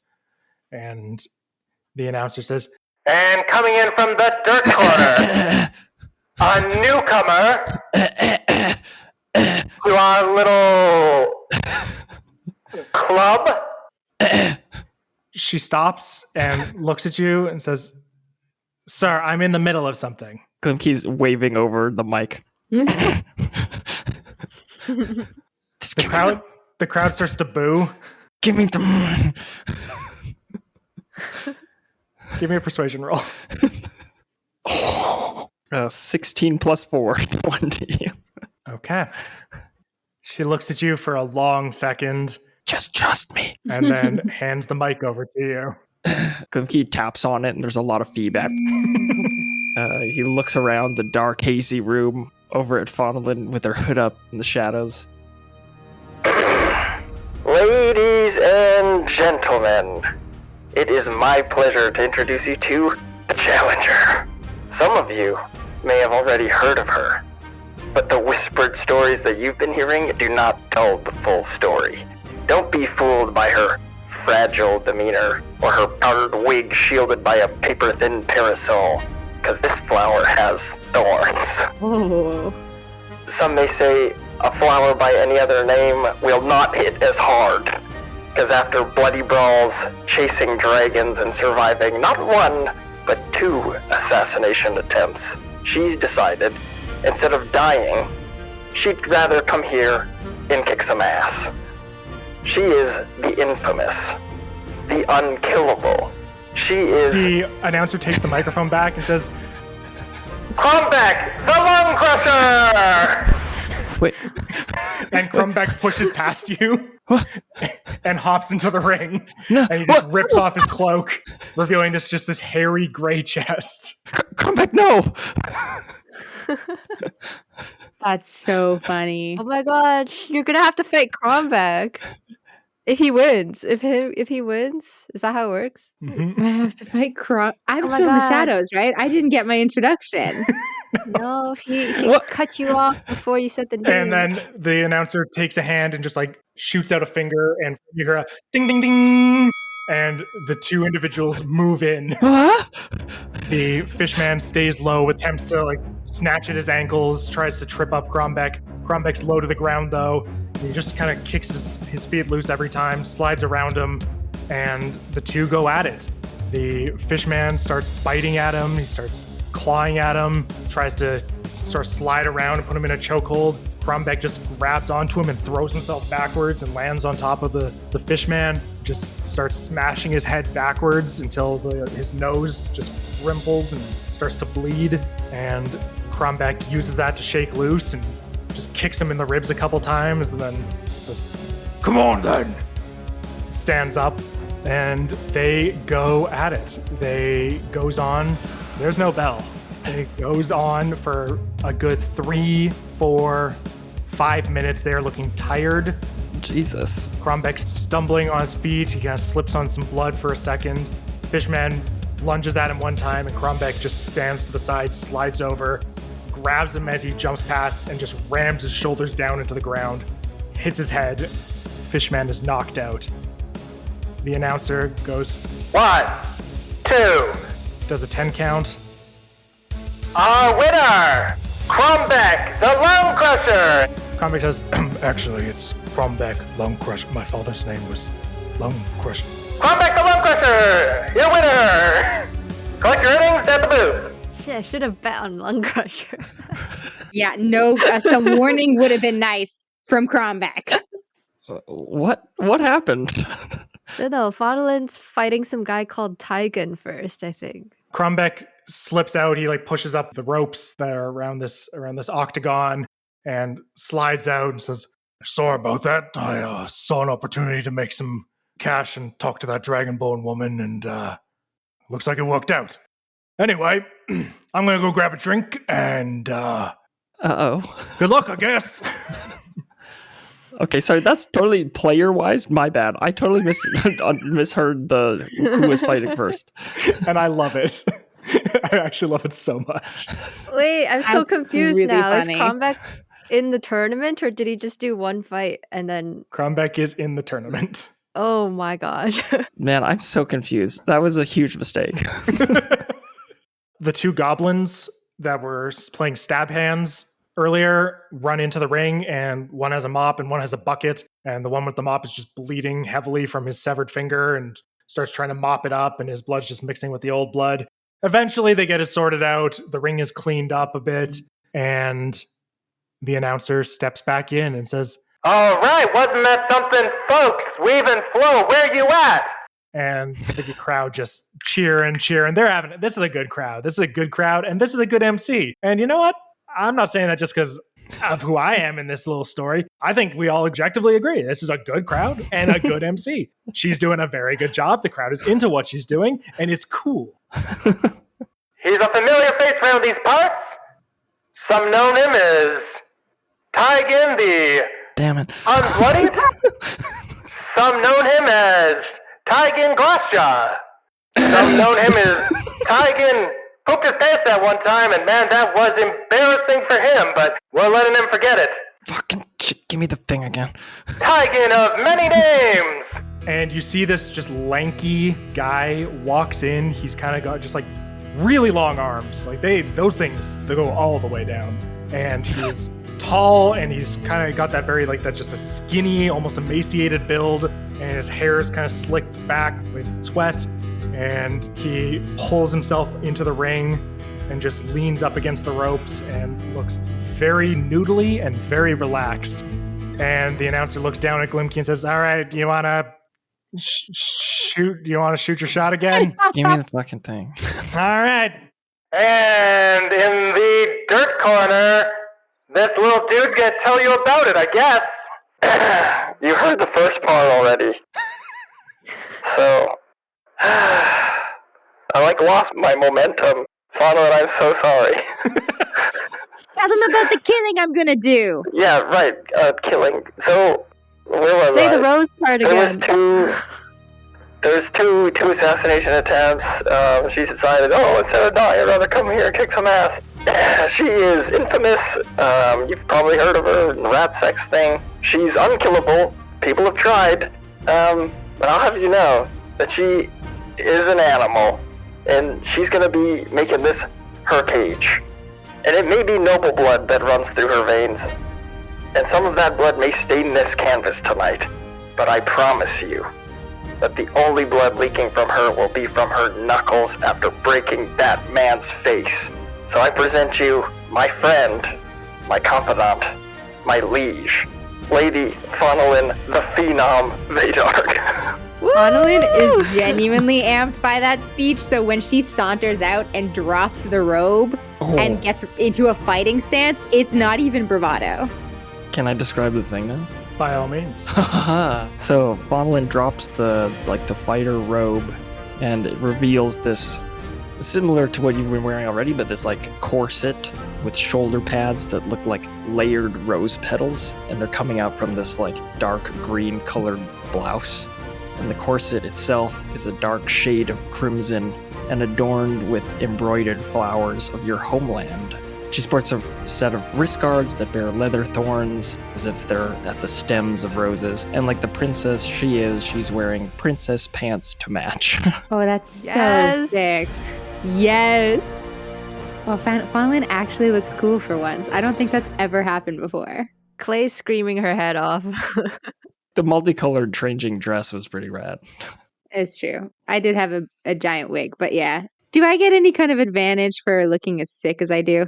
Let's talk about the montage of it all. We are going to say that while you are not, while you're not wearing your traditional garb, that this outfit, fashioned by Madame Fauvemont, will serve as leather armor.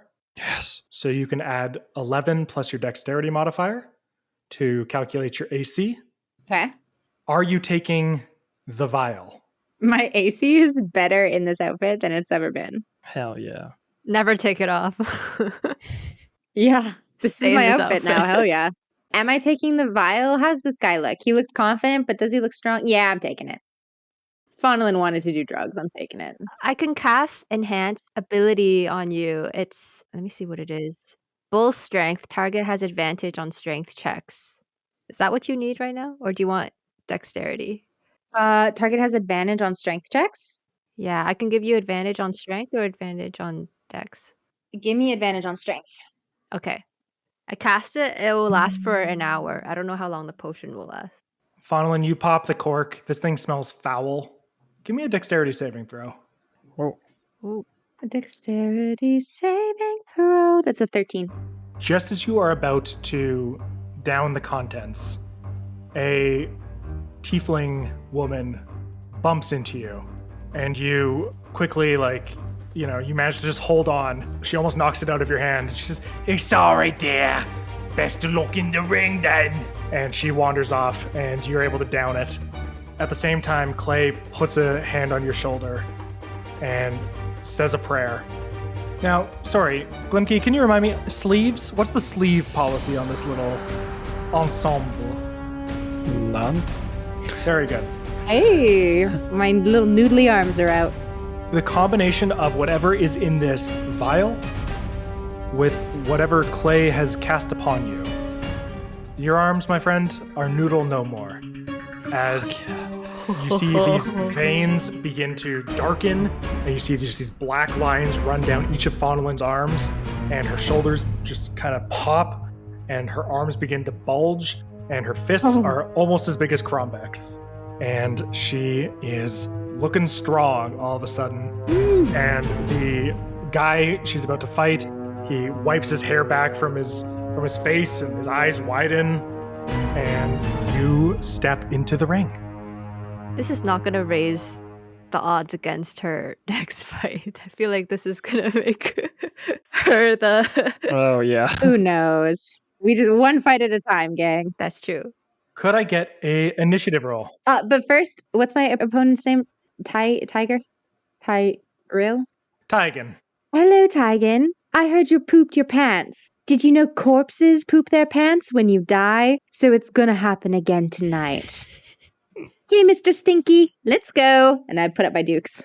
And that is an 11 on initiative. He gets a 12. Fudge. He walks up to you and extends a hand. Okay. Can I get a surprise round in if I use his hand to pull him into my knee and sucker knee him in the gut? You could, if it weren't for the fact that he had the exact same idea. And I'm going to have both of you roll attack rolls to start things off. With strength? What is this? Yeah, so we are going to say for this, the enhance ability gives advantage on strength checks. An attack roll is not a strength check. I'm saying this for the audience. Hey, audience, you're a real 5e head. You're probably a good player, probably a better DM. I understand. You understand. She gets advantage on the attack rolls. That's from the enhance ability spell. From the vial, you may use your dexterity modifier in place of your strength modifier for any and all unarmed attacks you make for the foreseeable future. Oh, nice. My dex modifier is +3, so that just gave me a +3 to strength. I mean, so yeah, that's pretty great because it was a -1. Okay. What did you get? So what do I add to hit? Your dexterity. That's a dirty 20. Okay. He got a dirty 20. So you are both going to connect with their opening attacks. So you are going to do, you know what? Hey, you know what? Calling an audible. Hey, guess what? Brevity. We don't want to be rolling a million dice doing 3 hours of you bare knuckle boxing a guy for 4 damage a pop. Simply don't want that. We are going to say, enhance ability, the strength potion thingy, whatever it was, your attacks are going to do a d6 plus your dex. Sound good? Nice. Okay, that sounds good. In exchange, his will do the same. Wait, but so we're just hitting every time? When you're trying to hit, and you did hit. Okay, I see. It's just, for the hit points of it all, right? We don't need to be rolling 10,000 attack rolls so that you can do, 4 damage every time until you eventually knock 3 guys out. Yeah, that's 9 damage. Okay. You two mirroring each other. You hit him for 9, you just knee him in the stomach. He knees you right back for 8. The wind is knocked out of both of your lungs, and I'd say you both kind of collapse onto your backs for a second before pulling yourself up to your feet. Okay, I read the rules of my sneak attack, and I need to be using a finesse or a ranged weapon. So I am going to cunning action disengage, run over to the nearest, reach over the ropes and grab a drink out of somebody's head, and Alice Cullen high leg kick, pitch, throw this full chalice at my opponent to try to get sneak attack damage. An improvised ranged weapon? Yes, but I'm throwing it very hard with all my strength. Give me an attack roll. This is just dexterity regardless of your strength, I think. Oh, I'm rolling so well. That's a 21.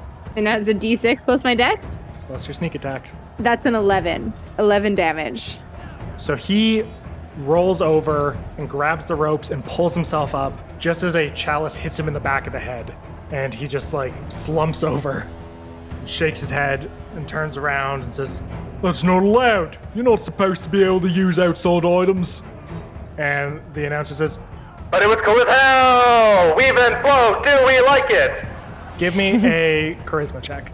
Faunalyn starts doing, can I get advantage? Because I start doing, oh, poor little baby doesn't like it when I throw glasses of ale at him. Get advantage. No. I'm, hamming to the crowd, though. I'm Great, that's exactly what you do. That is what the check is, to win over the crowd. Okay.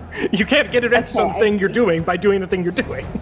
Okay, what if I help enough. by cheering That's really good point. loudly? Yeah.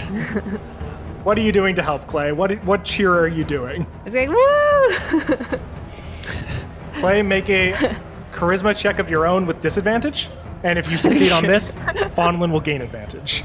Woo was weak. Disadvantage? Oh no, okay. Yes. I got a 9. Yeah, Woo doesn't take off. Woo is not exactly a chant that really gets the people screaming. Faunalyn, charisma check. That was a 13. 13 was the DC.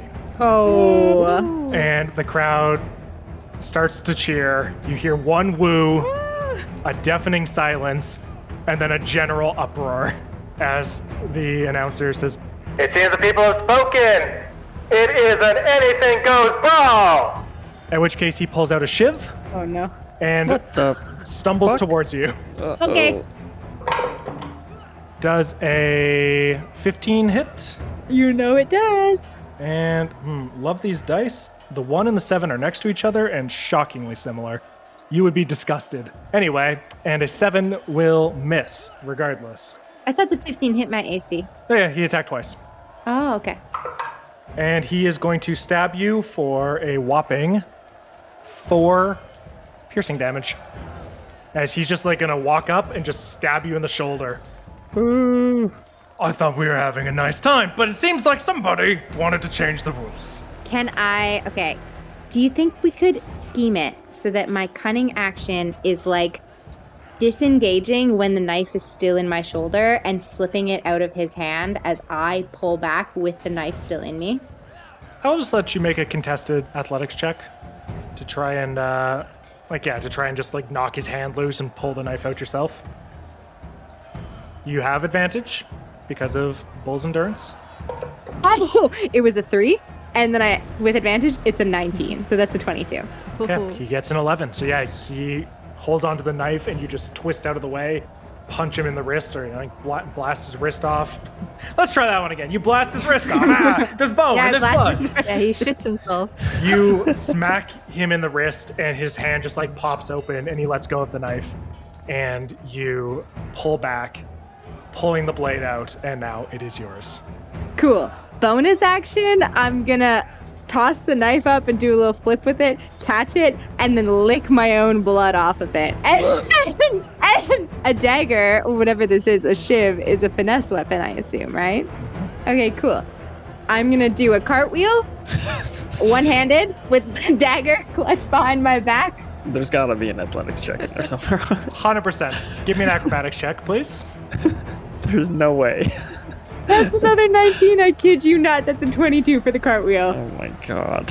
We're playing fast and loose times at Ridgemont High with the rules tonight. You complete this cartwheel, and we will say this is what even permits the sneak attack in the first place, because, you need a source of advantage, or he needs to be next to an ally. And we'll say he's just really surprised, as we all are, at what's happening here. Okay, so how big is this ring? Like, in feet? 15 across, maybe? Okay, so that means no matter where he's standing, assuming that Clay and Glimki are on the sidelines. Clay and Glimki are not running around the ring to be like aiding you in the fight. Because also, it's not just like, oh, he's standing next to my friend. It's like, he's distracted by your ally. The cartwheel's working. I assume Glimki's in his ear, like, you're pathetic. We'll worry about that later. For now, the cartwheel's enough. Okay, the cartwheel was enough. I end the cartwheel by stabbing him back. Oh my goodness, that's a 21 to hit. Yeah. And it's a sneak attack, so that's gonna be, that's only 5 damage. I rolled 2 1s on my damage there. You should be rolling 3 dice. D4, 2d6. What? D4 from it's a dagger, functionally. It's a 1 on the D4 also. So 6 damage. That's pretty hilarious. Yeah, that could have been 16 damage, and I got 6. I got minimum damage. Okay. Yeah. You stab him back, and with his first attack, he's going to attempt to grapple you. So make a contested athletics check, or acrobatics, whichever you prefer. I feel like I have something where I'm hard to grapple. Do I not? Oh, I think it's just my disengage. That's a 14. He has these long arms. He tries to wrap them around you and sort of just tie you up, and you just push him off. You slip loose. He's bleeding a lot from his shoulder. You are too. It makes for a slippery mess.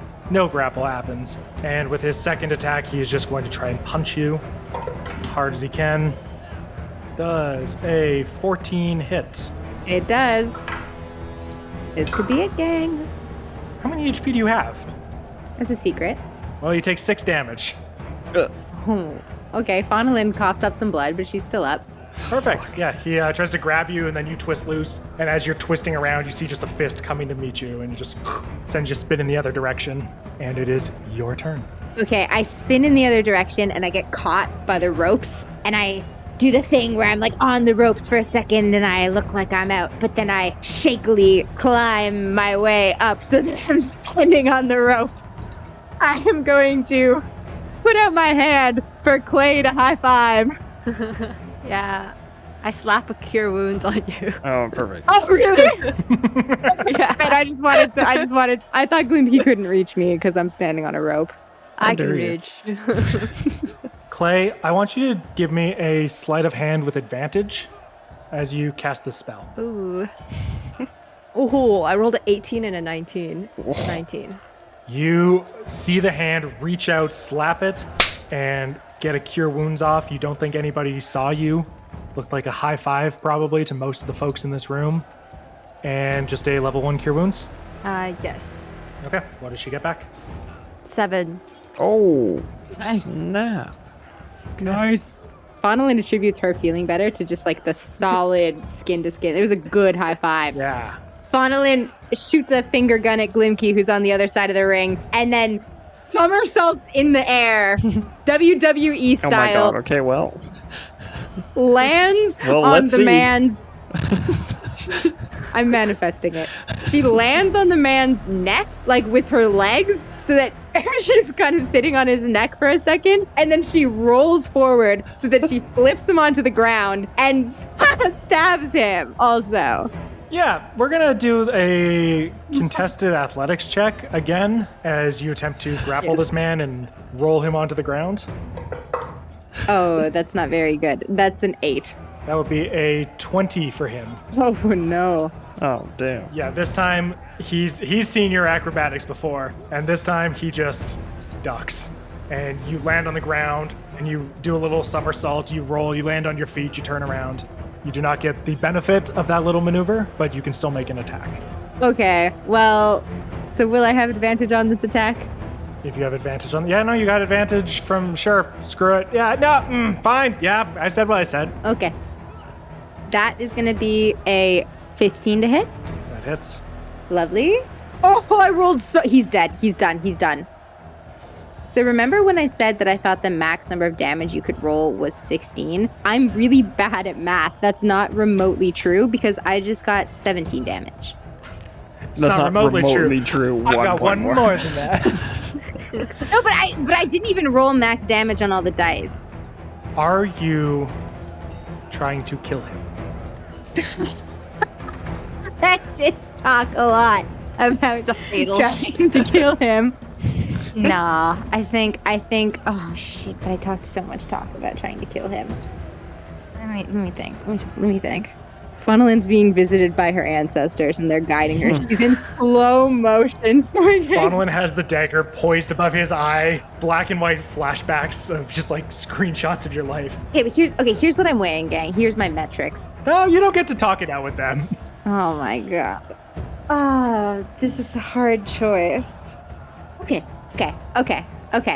I bring the knife in and I make one slash kind of, but it's like a light, like I graze him lightly and then I let him kind of like push the dagger off, but I'm also like in control of it. You know what I mean? Mm-hmm. Like I'm so confident in my ability to end this fight in the moment that I'm maneuvering comfortably. And then I push him back and over his chest where I've scratched him, I have cut into his clothes and a little bit into his skin, a sloppy F.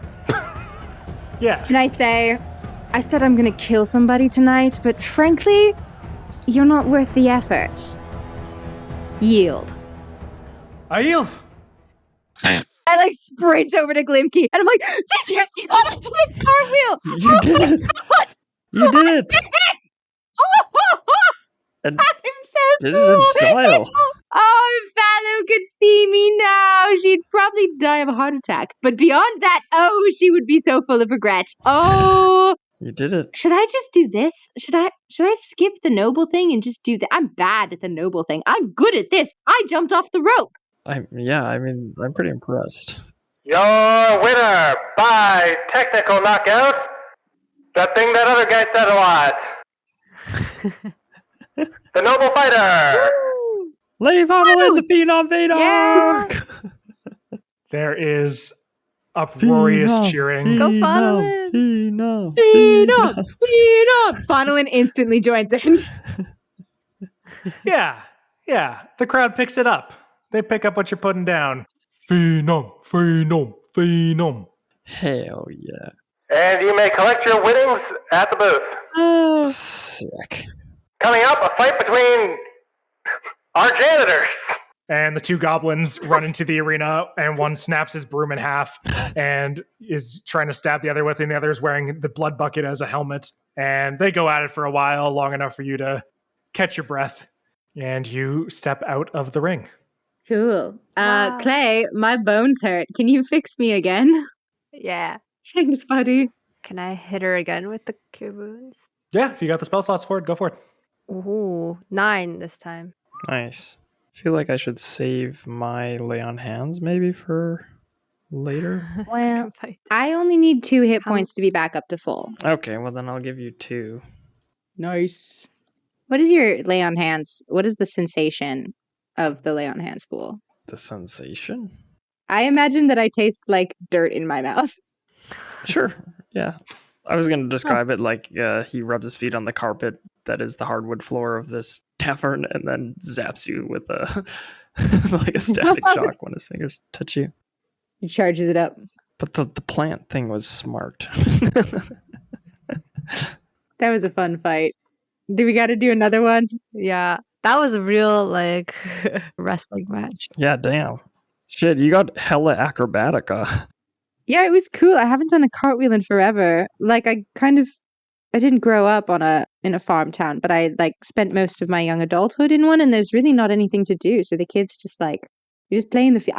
We just play in the fields, and I haven't done a cartwheel in like a year. You crushed it. Yeah, the pants really suit you. Yeah, the princess pants, they're really good. I like them. Yeah. The flip didn't work out how I wanted it to. Anyway, you still I land the flip. It It was back. still cool as hell. Oh, thank you guys. People don't like me when I talk to them, but people like me when I am violent. So maybe I should be that. well, don't get more. too used to it. I'm so good at it though. Like, get me back in there, coach. And I spit out some more blood. And then I grab an ale from like out of the hand of a nearby person and slam it and hand it back. Yeah, and like flinch them. Yeah, exactly. 2 for flinching. And I hold up both middle fingers. So, the fight rages on between the two goblins. What is the money strategy? I will say the Dragonborn, the Copper Dragonborn, she walks up to you, Faunalyn, and hands you a platinum piece and says, congratulations. Quite the surprise. And walks away. How much is a platinum? 10 gold. Okay, so plus the winnings, we have 100 gold. Yeah, you go collect Nice. your winnings. There's this old gnomish lady hunched over on a stool, and she carefully counts out the pieces and puts them in a small little sack and slides them to you. So, what are the odds for the next fight? Are you fighting Krombeck or are you fighting one of those janitors? I don't know. Guess we ask Who should we ask? The Dragonboard lady? the Dragonborn lady. I don't know. Clay, you're kind of the money person now. I just Good. carved my initial into someone's boob. Don't make me handle finances now. Okay, I go back up to the bookie. Well, then, They're like, hey, what are the odds for Faunalyn's next fight? well, way I sees it is the fighting noble and the lung crusher are both newcomers. They don't have an established pedigree. It seems to me that she fought a tad better. His was more of a protracted battle of attrition. So I'd say she's probably 3-2 favorite. Oh. Oh. And she's fighting Krombeck, the lung crusher, next. Yes, that's right. Oh man. Dang it. Wait, so if I bet 100 gold pieces and she wins, what do I get back? I don't know how betting works. You'd get 150. The fuck? 150. That's not enough, man. Wait, how much money? She also won money from the fight, right? 100 gold is total, including the 10 gold. Oh, that is that. Oh shit. Right. Wait, so Dang it. the 90 gold I get back, is that plus the 30 gold I bet? That is total. You put in 30, Total. you got 90.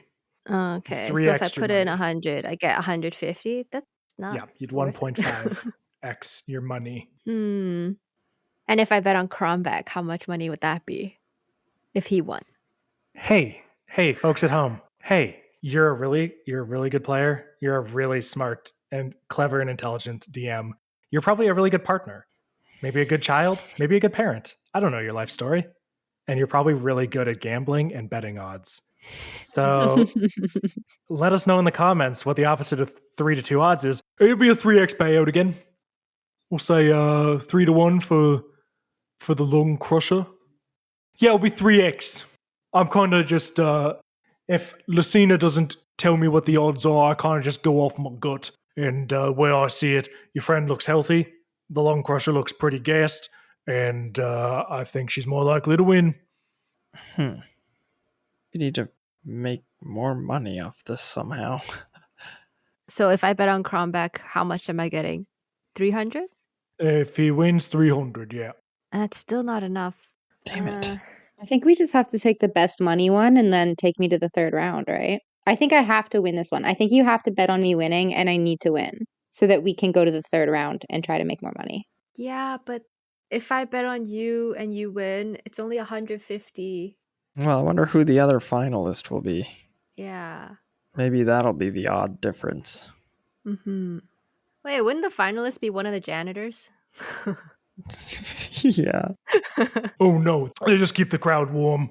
Oh no, the finalist is the bear guy, right? Yeah, Oh, that's yes, You right. right. introduced someone called the bear. Okay, well then yeah, she's got to win. Let's just bet on her to keep winning, and then we'll make, hopefully the big jump in percentage will be the last one. So we'll take the winnings from that round, the winnings from the bet, and then hopefully it's a big jump. Okay. It's actually good Okay. because Cromback can't punch me without me getting him fired. So And we can also just tell him like, hey man, like Throw the fight. don't. Tell him to throw the he's fight. paid to protect me. He's going to punch me in the face. It'll That's just be a true. paradox and he'll have a brain aneurysm. Must punch, but must protect. There's a bit of a line, Foreman, so you got to bet or no? Okay, 100 gold on Lady Faunalyn. All right, then. He takes your little sack of coin and writes you another ticket and slides it over to you. Best of luck. Thank you. The goblin fight wraps up, and shortly thereafter, the announcer once again appears at the center of the ring. What an unexpected turn of events. Hey, folks! Are you ready, Weave and Flow? We've got another exciting match between two newcomers to the ring. Two newcomers enter, one newcomer leaves.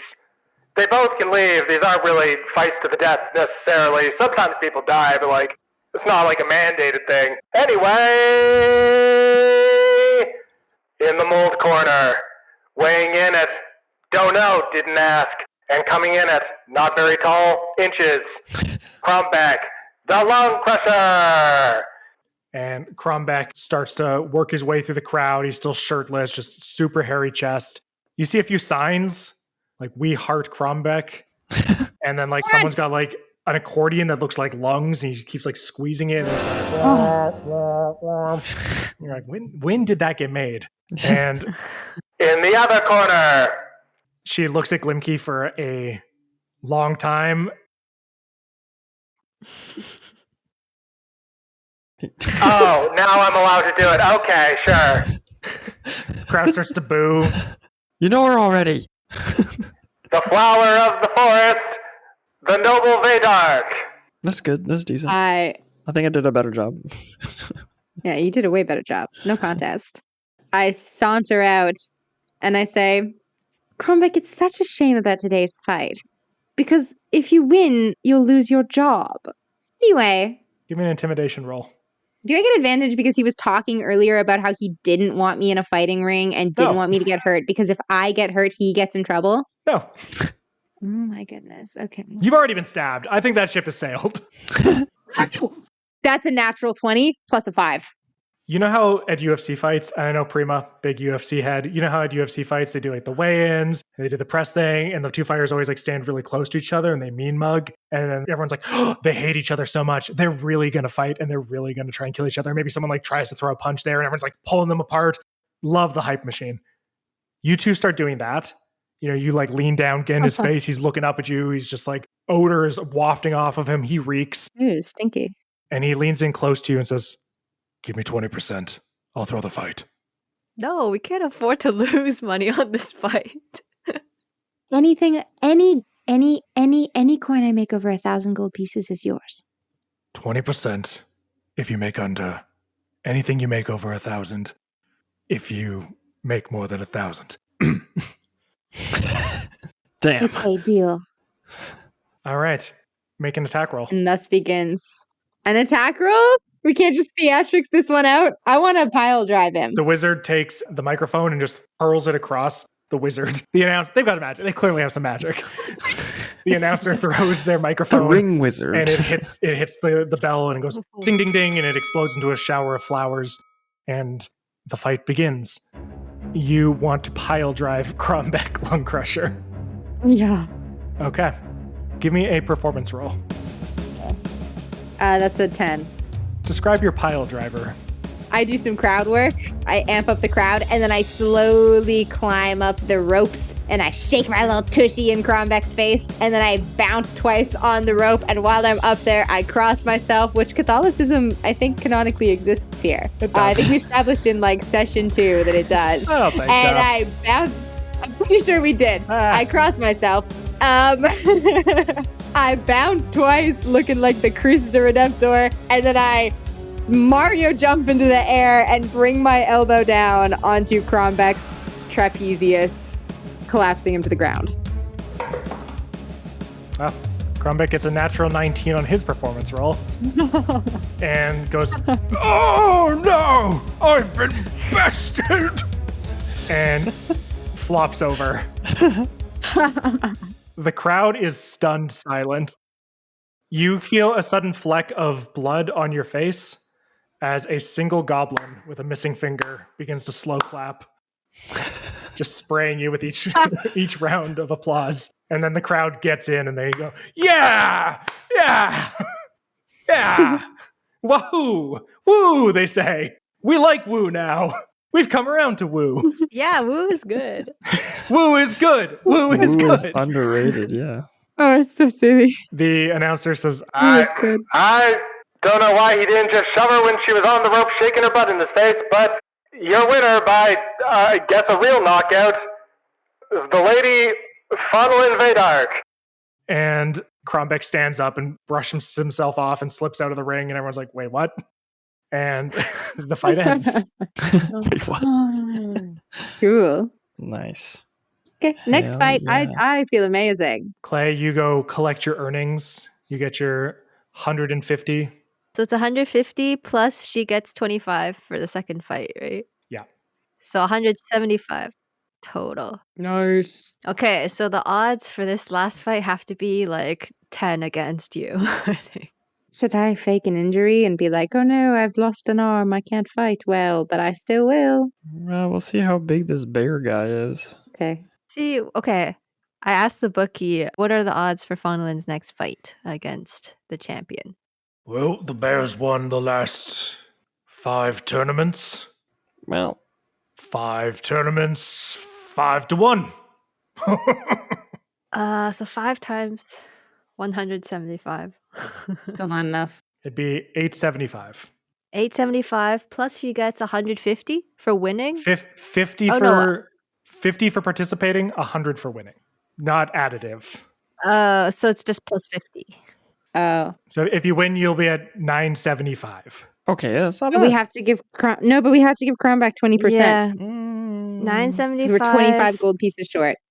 So we're actually getting 780 gold. Shit. How do we get the extra? That's 200 gold pieces we're missing.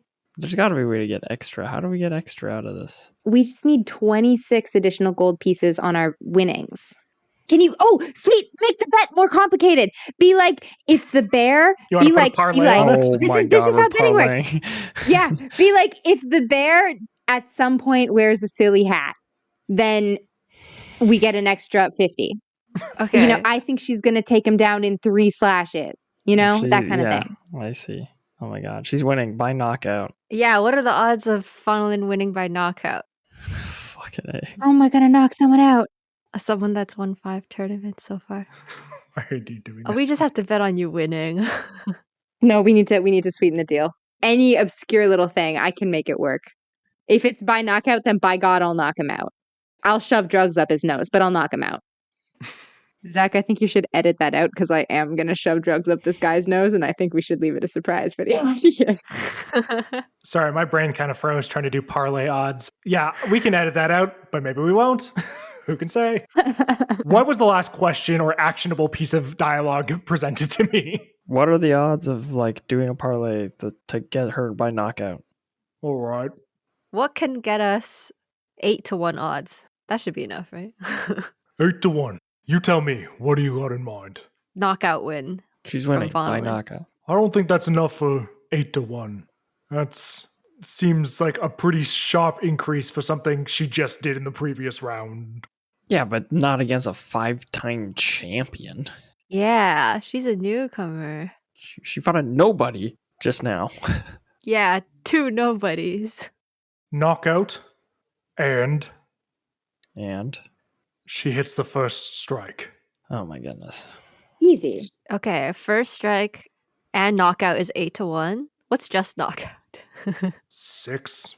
No, I'm not doing odds on just a knockout. Like I said, she just did that. Okay, first strike and a knockout. She can do that. Let's do it. And because I believe in ethical betting, if she gets punched first, you lose the bet. Just to be clear. Oh, you don't get to have a full run? Oh, shit. It's all bundled together. Well, Hey, kids, I bet you're really good at gambling. I'm not. Only ever won digital blackjack, which I don't trust. If it's on a screen, it's probably mean. I watched Uncut Gems, though, and so that's what I know about parlays. Anyway, 8-1, first strike, knockout. well, all right. Roll well. Okay, yeah, we're doing it. 175 gold pieces for 8-1 odds. Fucking A. She gets the first hit and she knocks him out. You've got yourself a bet. He takes your money, gives you a slightly more convoluted ticket, and back in the main, he gives you a beer. He just slides you just this thick, dark ale. You might need this. And he gives that to you, Clay. The announcer steps into the ring for one more time and says, "What a night so far, folks. We're just getting started. First up, we've got the title bout of the Tournament of Man, after which we will have the Tournament of Beasts. So stick around for that. She's new to the rings, folks. You might think that her noble upbringing would make her a far less lethal foe, but no one saw that coming. What she did to Crombeck the Lung Crusher. You love to see it!" There's one guy with an accordion that he's just like stomped on the ground. It's making accordion noises every time. But first, she's gotta beat the 5-time champion of the ring, a newcomer, relatively speaking, but he's taken the ring by storm. The one, the only, the Bear!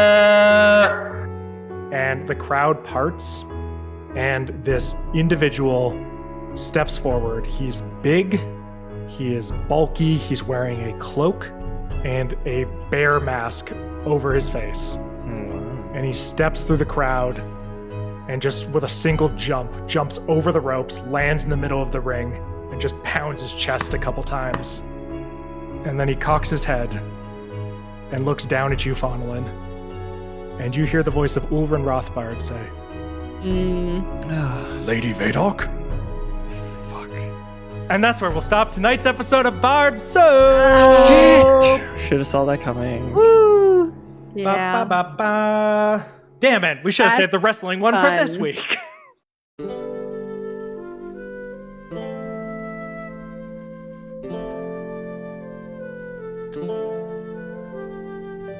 Thank you so much for listening to this episode of Bard Soup. As always, I have been your sweaty little dungeon master, Zach Meikle, joined by Prima Zhao as Clay Campbell, Jordan Johnsen as Glimki Treefellow, and Shannon Meikle as Faunalyn Vaydark. If you're liking the show, we would appreciate some more 5-star reviews. We're crazy for them. We love them so much. Gobble, gobble, gobble. Give me more 5-star reviews. Spotify, Apple Podcasts. You know where to do it. Meanwhile, check us out at bard_soup on Instagram or TikTok. And I'm really happy with it, so I'm going to keep talking about it. Follow us at bardsoup.com. Go to www.bardsoup.com. It's really great. New episode in 2 weeks. We'll see you then. Bye. Let it go. Okay. Who might you be fighting? Faunalyn's fighting the tournament. Yeah. That was a Faunalyn's crazy fighting. question. I'm sorry. Let's try that one again. I kind of high spaced and then asked a question that made no damn sense.